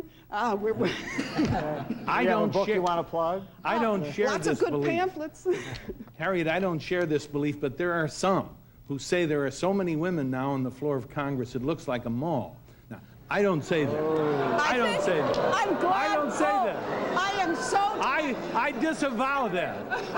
I disavow that completely. I want to say to you, Henry, that I don't have to ask you a question anymore because I think I have revealed something which I've been trying to get at through my questions about Mr. Robinson's view about who is the head of the household, the head of the church, about women, unless they can be grandmaster chess players, shouldn't be paid any attention to either. In effect, you've indicated that there is a view of women which is different within the legislative bodies run by men. There are some, I said, who hold that, not I. You thought it was worth repeating. Well, I think it's kind of funny myself, but only for that reason. I've noticed there's a lot of humor around here which is sort of victimizing. It always is humor which is to get people to laugh at somebody else. My chief of staff for 19 years has been a woman, and she's my highest paid employee. I know we've had a black minister and a woman as the head. I mean, we all recognize but the bottom line is there are only 10% of the women in Congress, only 20% in state legislatures, and those are the bodies that are legislating on matters that are of vital concern, including, we know, reproductive rights. Can only a woman represent women? Absolutely not, but don't you think you could make better decisions on those if you had the participation of the people who are more involved on an equitable basis? Yeah, we hear from women on both sides of that abortion from women, question. And you can make the decision for them based on your judgment. Well, I'm elected to make that decision. I have to do it. In fact, I advocate one side. I'm still asking the question, Sorry. but no, that's all right. This is your last one. Oh. No, go ahead. Go ahead. All right. Well, it follows up that. So you believe then if you have more votes and it's your judgment, and let's say you are all the ex-religious group, that it's perfectly proper and actually good in our society simply to impose your views on others. Not at all. I never want to impose my views. I want access to the political process. I want to be heard. And if I can persuade people to my side, that's called democracy. That sounds good to me. You joined our Now side. it's your turn to try and persuade Ms. Woods of a few things. Okay. Harriet, Yes, Henry. were you concerned on church-state grounds when the Catholic bishops of the United States supported the nuclear freeze and opposed funding the Nicaraguan Contras in the 1980s? Or stated another way, could you explain the difference between Cardinal Bernardin's criticizing President Reagan's defense policies and Pat Robertson criticizing President Clinton's tax policies? Oh, I said in my statement, I think it's perfectly fine and perfectly appropriate for anyone as a citizen, if he's a head, whatever his religious position, to express their views and to inform people. The issue here is then to exploit your membership and say, we want to gain the power of office to impose what may be a minority opinion on everyone. To try to persuade, I think 1 out of 6 women who have abortions describes themselves as a born-again Christian. I think there is plenty to do for ministers to persuade people not to have abortions. It's when they say, I couldn't do it, I couldn't persuade them, so I'm going to go in there, elect some people, and make everyone do it. Well, Harriet, it's awfully hard. It is awfully hard to impose a minority view on 435 Congress people from every nook and cranny of this country. Very hard. I think there's majority sentiment for the things we pass, at least in the Congress. I think that's, Henry, I think that is the intent, and that's our process. But what the concern is with the religious right is that they say what we want to do as the Citizens for Excellence in Education. When we get an active Christian Parents Committee in operation in all districts, we can take complete control of all the local school boards, and then we can decide the local policy. And I understand the principle you're saying is why shouldn't they if they get elected? And I would say if they are forthcoming and say what we're going to do is when we get there is have creationism, we're going to have Christian prayer in the school, and the people vote for them, and I say more fools you. But in many cases they aren't saying that. What they are saying is, aren't you worried about your taxes? Aren't you worried about the quality of the schools? And of course people are, because there are a lot of problems. And then when they get in, they're suddenly talking about and imposing this other agenda, and that's what I think you and I agree shouldn't happen. Well, it's sort of like Clinton saying the middle class were going to get a tax cut.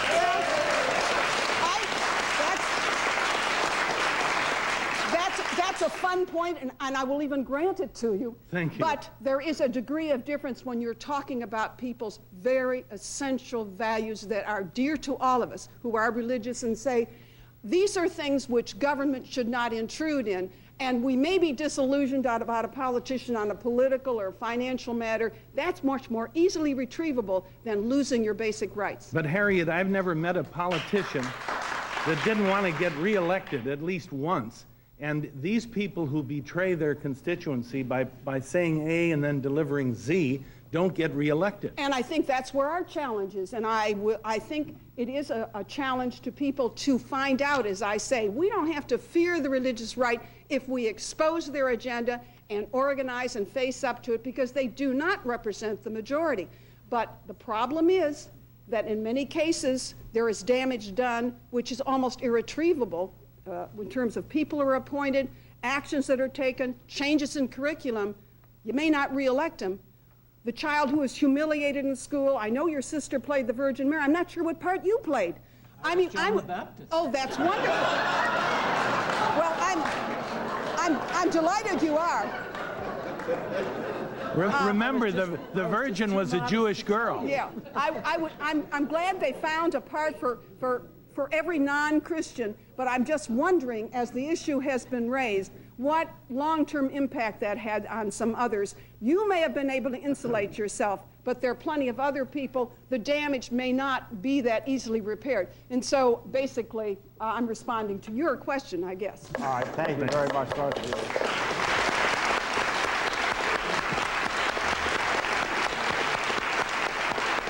We've now reached the moment for closing arguments, and I call upon the leader of the opposition team, Ira Glasser, to close for his side.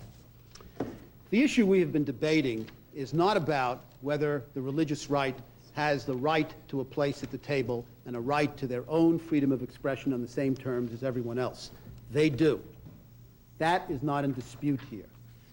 They brought a case to the Supreme Court recently in which a public school had denied a church group the right to use an after-school classroom on the same rental basis as everybody else can use it. We supported them in that case, and the case was victorious. That is their right. That is everybody's right. What is at issue here is what they may do about other people's rights, rights other than their own, if they gain power.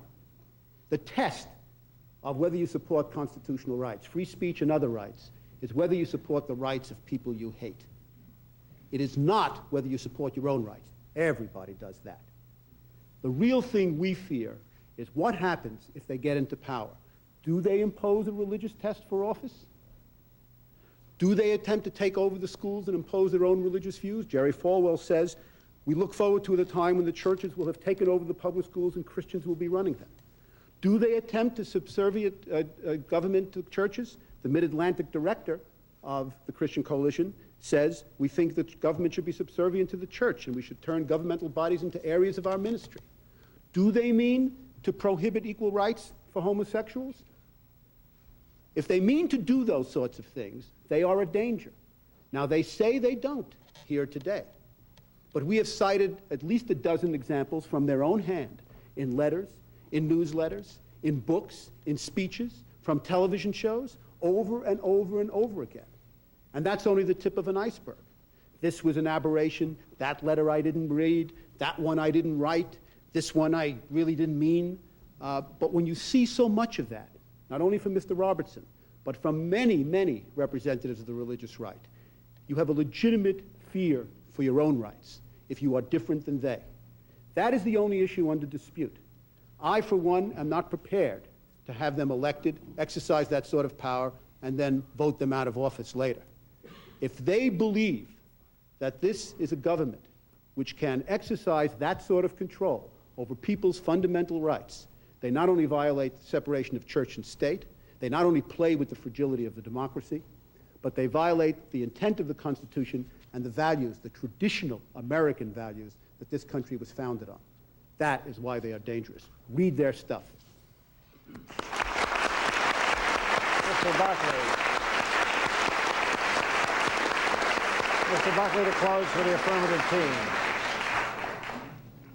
Mr. Chairman, ladies and gentlemen, we began the hour by reciting certain facts, a 500% increase in violent crime during the last 30 years, a 450% increase in illegitimacy, a decline of 80 points in the SAT scores, and we asked something has got to be wrong.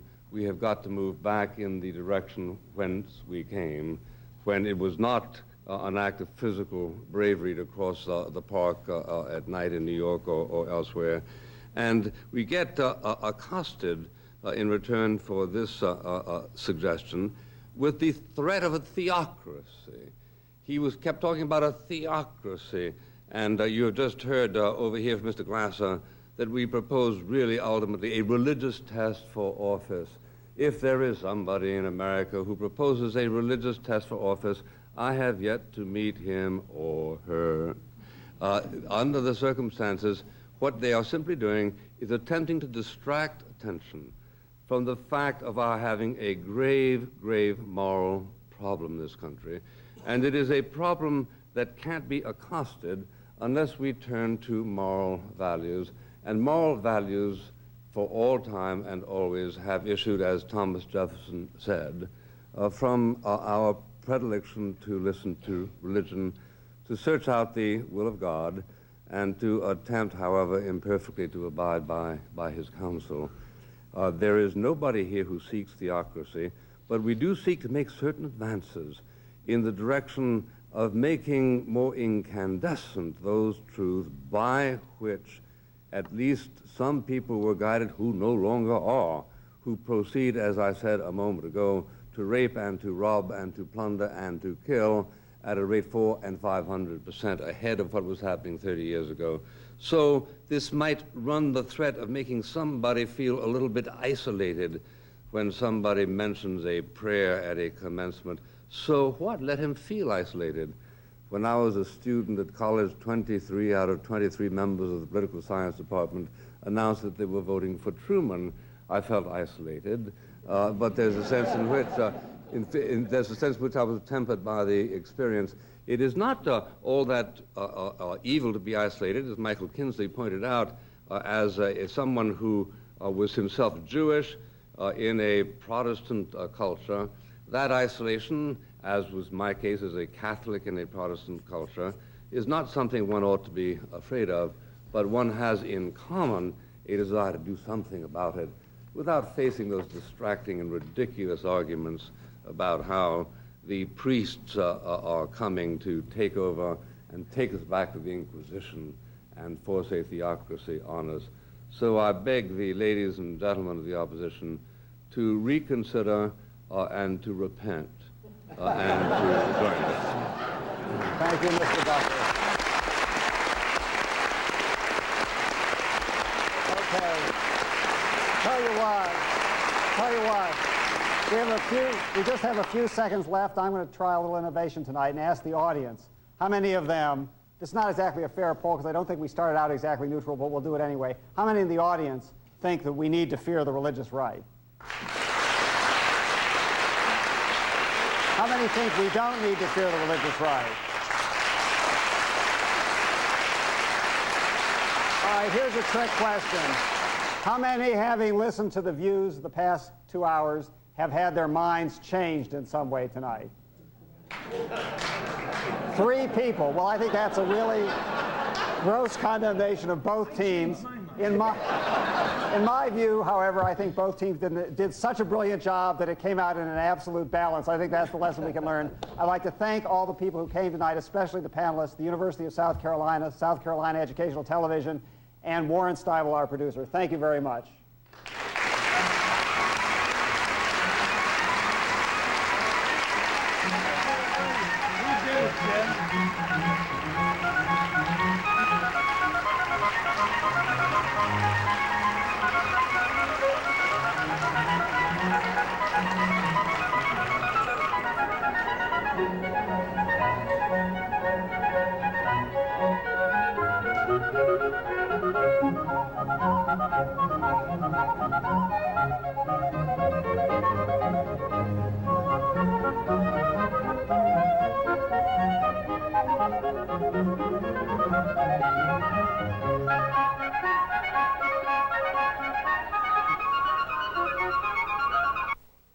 This program was a Warren Stiebel production in association with South Carolina ETV. Funding for this firing line debate was made possible by a grant from the John M. Olin Foundation, Incorporated, the Annenberg Foundation, and the Laurel Foundation. For a video cassette of this 2-hour debate, send $49.50 to Firing Line, 2700 Cypress Street, Columbia, South Carolina, 29205. State the subject of the debate and please allow 3 weeks for delivery. This is PBS. For a transcript of this 2-hour debate, send $10 to Firing Line, 2700 Cypress Street, Columbia, South Carolina, 29205. State the subject of the program and please allow 3 weeks for delivery. Next on Mystery, a haunted crypt and a fragment of human bone provide the clues for a bizarre cover-up. I'll tell you what I want, Lady Beatrice. Get him out of here. I want what's rightfully mine. He has a reputation of being rather a dangerous man. How dangerous? Ah! It's possible that Sir Robert has gone too far this time and is guilty of murder. The Casebook of Sherlock Holmes on Mystery. Eerie doings at Shoscombe Old Place, Thursday night at 9.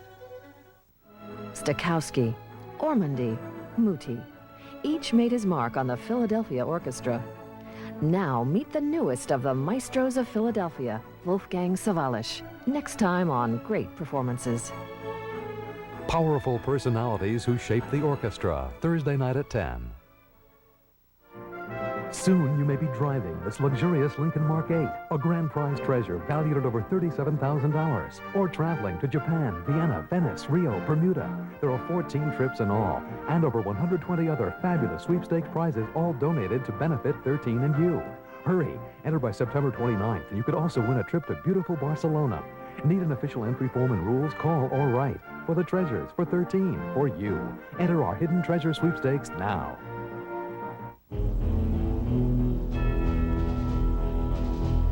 Today, you have become teachers.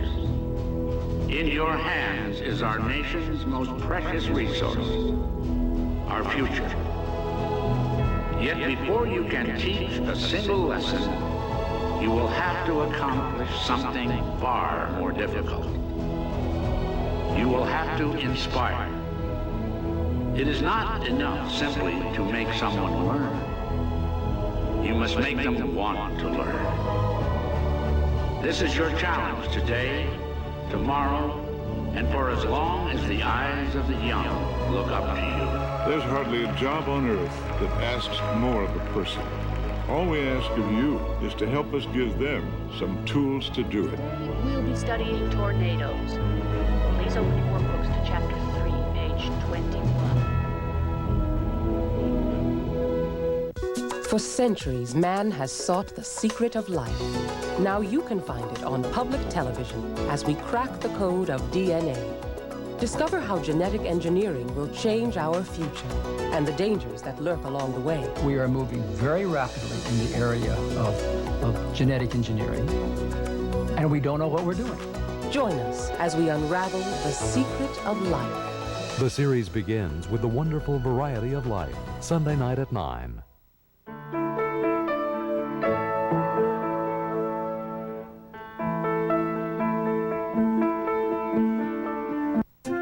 The 13 presentation of the McNeil-Lehrer News Hour is made possible by Citibank. Citibank, the city never sleeps.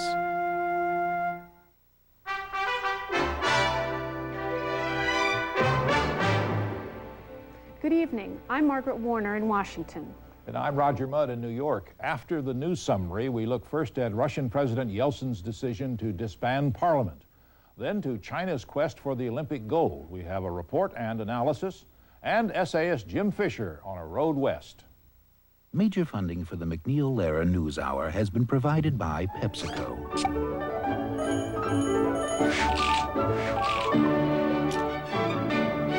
PepsiCo. And by the Archer Daniels Midland Company. ADM, supermarket to the world. And by New York Life, yet another example of New York Life's wise investment philosophy. And by the Corporation for Public Broadcasting, and by the annual financial support from viewers like you. Another furious power struggle erupted in Russia today when President Boris Yeltsin dissolved the country's conservative parliament, effectively seizing dictatorial powers. Speaking on Russian television, Yeltsin announced elections in December for a new parliament, saying any attempt to stand in his way would be punished. The parliament has been frustrating Yeltsin's attempts to convert to a free market economy.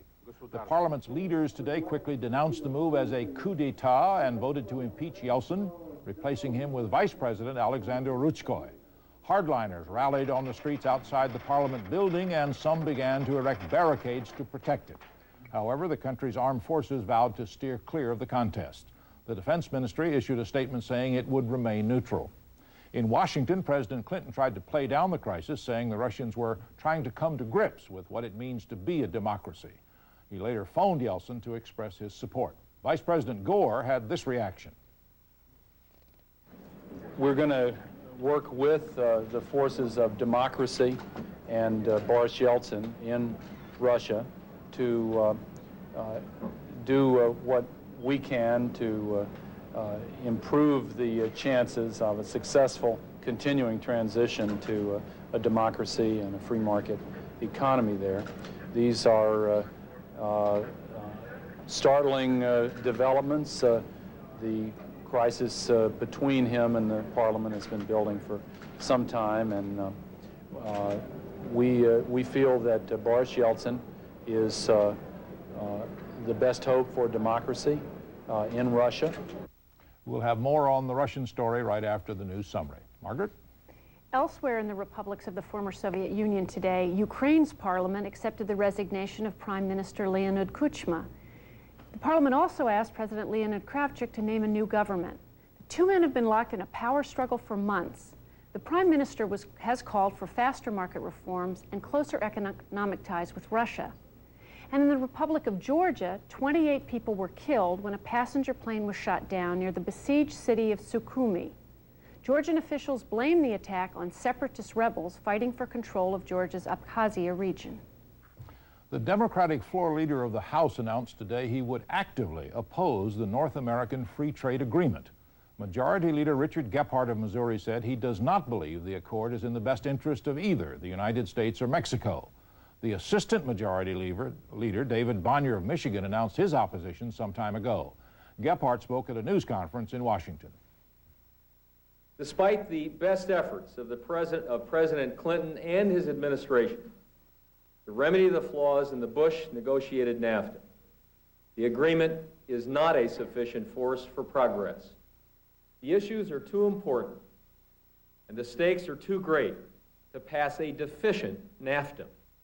The agreement isn't sound, and our economy isn't ready for it. In fact, the greatest failures in the agreement could exacerbate our worst economic problems, disappearing jobs and a declining standard of living.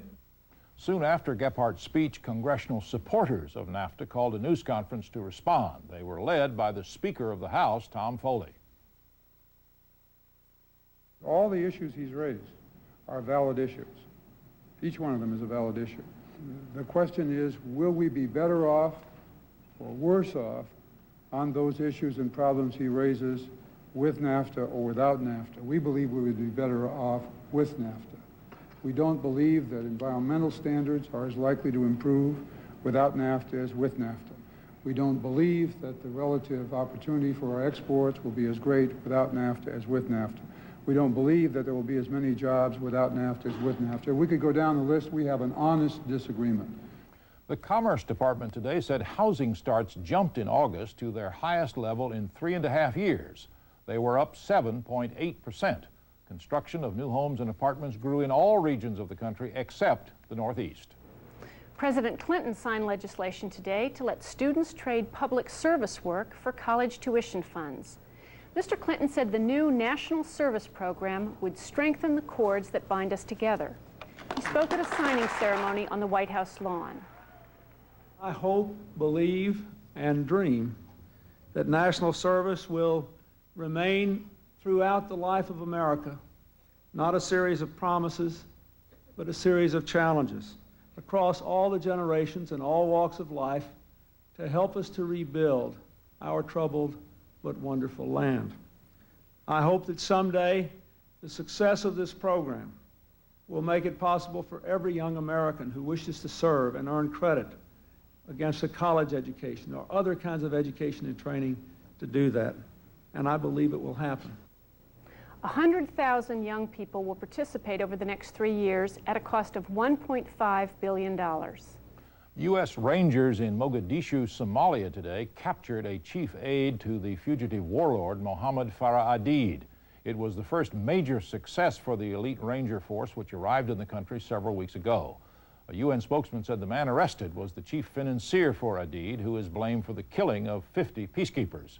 3 more peacekeepers were killed today in a separate ambush by Somali gunmen in the capital. All 3 were Pakistani soldiers.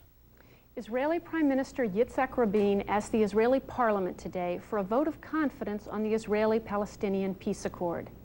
Meanwhile, opposition leader Benjamin Netanyahu demanded a public referendum on the issue. The debate was so stormy that hecklers drowned out much of what Rabin and Netanyahu said. Rabin appears to have a slim majority, but a vote isn't expected for 2 or 3 days. The Clinton administration today proposed an overhaul of the nation's pesticide and food safety regulations. The new rules would require pesticides with unacceptable health risks to be taken off the market within 7 years. There would be less emphasis on the economic impact to farmers. Environmental Protection Agency Administrator Carol Browner joined officials from the Agriculture Department and the Food and Drug Administration to unveil the proposal at a hearing in Washington. Our goal was to harness the expertise, the urgent concern, the very best science, and our most passionate caring for the benefit of our children and all Americans. Today's proposal is a giant step forward, an opportunity to break the logjam of competing and vested interests to ensure a rigorous standard for food safety that all Americans can rely on.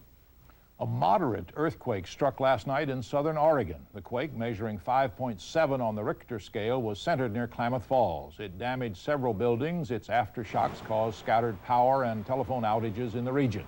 There was one reported fatality, a man killed when a 14-foot boulder crashed into his pickup truck. That ends our summary of the day's top stories. Ahead on the news hour, hardball politics in the Kremlin, China's race for the Olympics, and a Jim Fisher essay.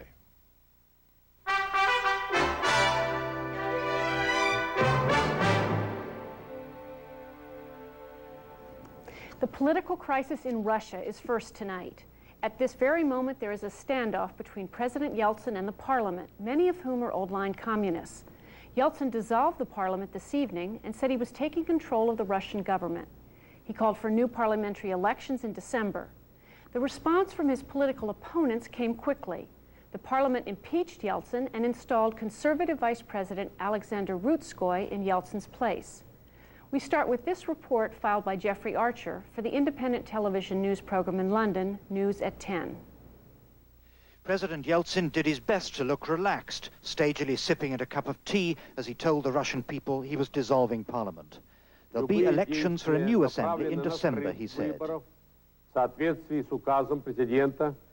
The functions of the Supreme Soviet and the Congress of People's Deputies are now terminated, he told the nation. Throughout President Yeltsin's rule, the Russian parliament has been a thorn in his side, blocking his reforms. They'd made Russia ungovernable, he said, and tonight he decided he'd no alternative but to confront them head-on. But the parliament's chairman, Ruslan Khasbulatov, launched a counter-attack, calling for workers to go on protest strike. He appealed to the army to ignore President Yeltsin's orders.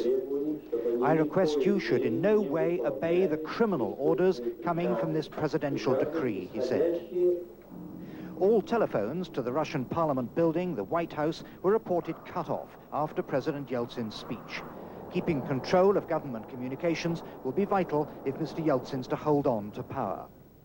Vice President Alexander Rutskoy, who last month was suspended on corruption allegations, tonight said Mr. Yeltsin's action was a coup d'etat and declared himself acting president with the backing of the parliament's presidium. Mr. Rutskoy, a veteran of the Afghanistan war, has influence with the armed forces. But Mr. Yeltsin has been working on the military too, last week visiting the crucial internal security troops of the Dzerzhinsky division.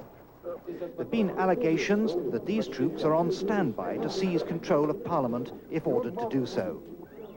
Outside the White House tonight, small crowds gathered in support of Mr. Khasbulatov and his suspended Parliament.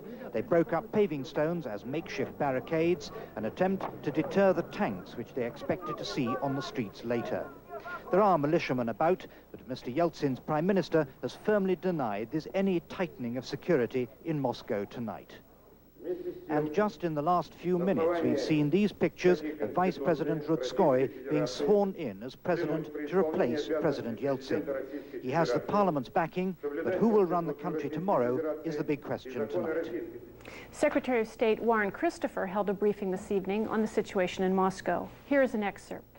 From the first days of our administration, President Clinton has strongly supported political and economic reform in Russia and President Yeltsin's personal leadership of that process.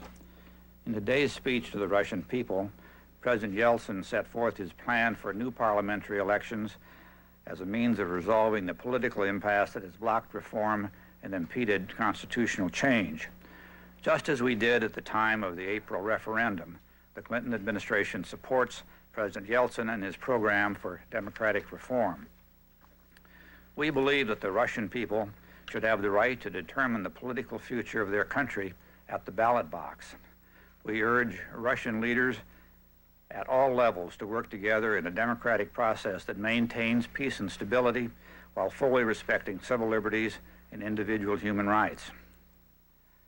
President Clinton has just spoken by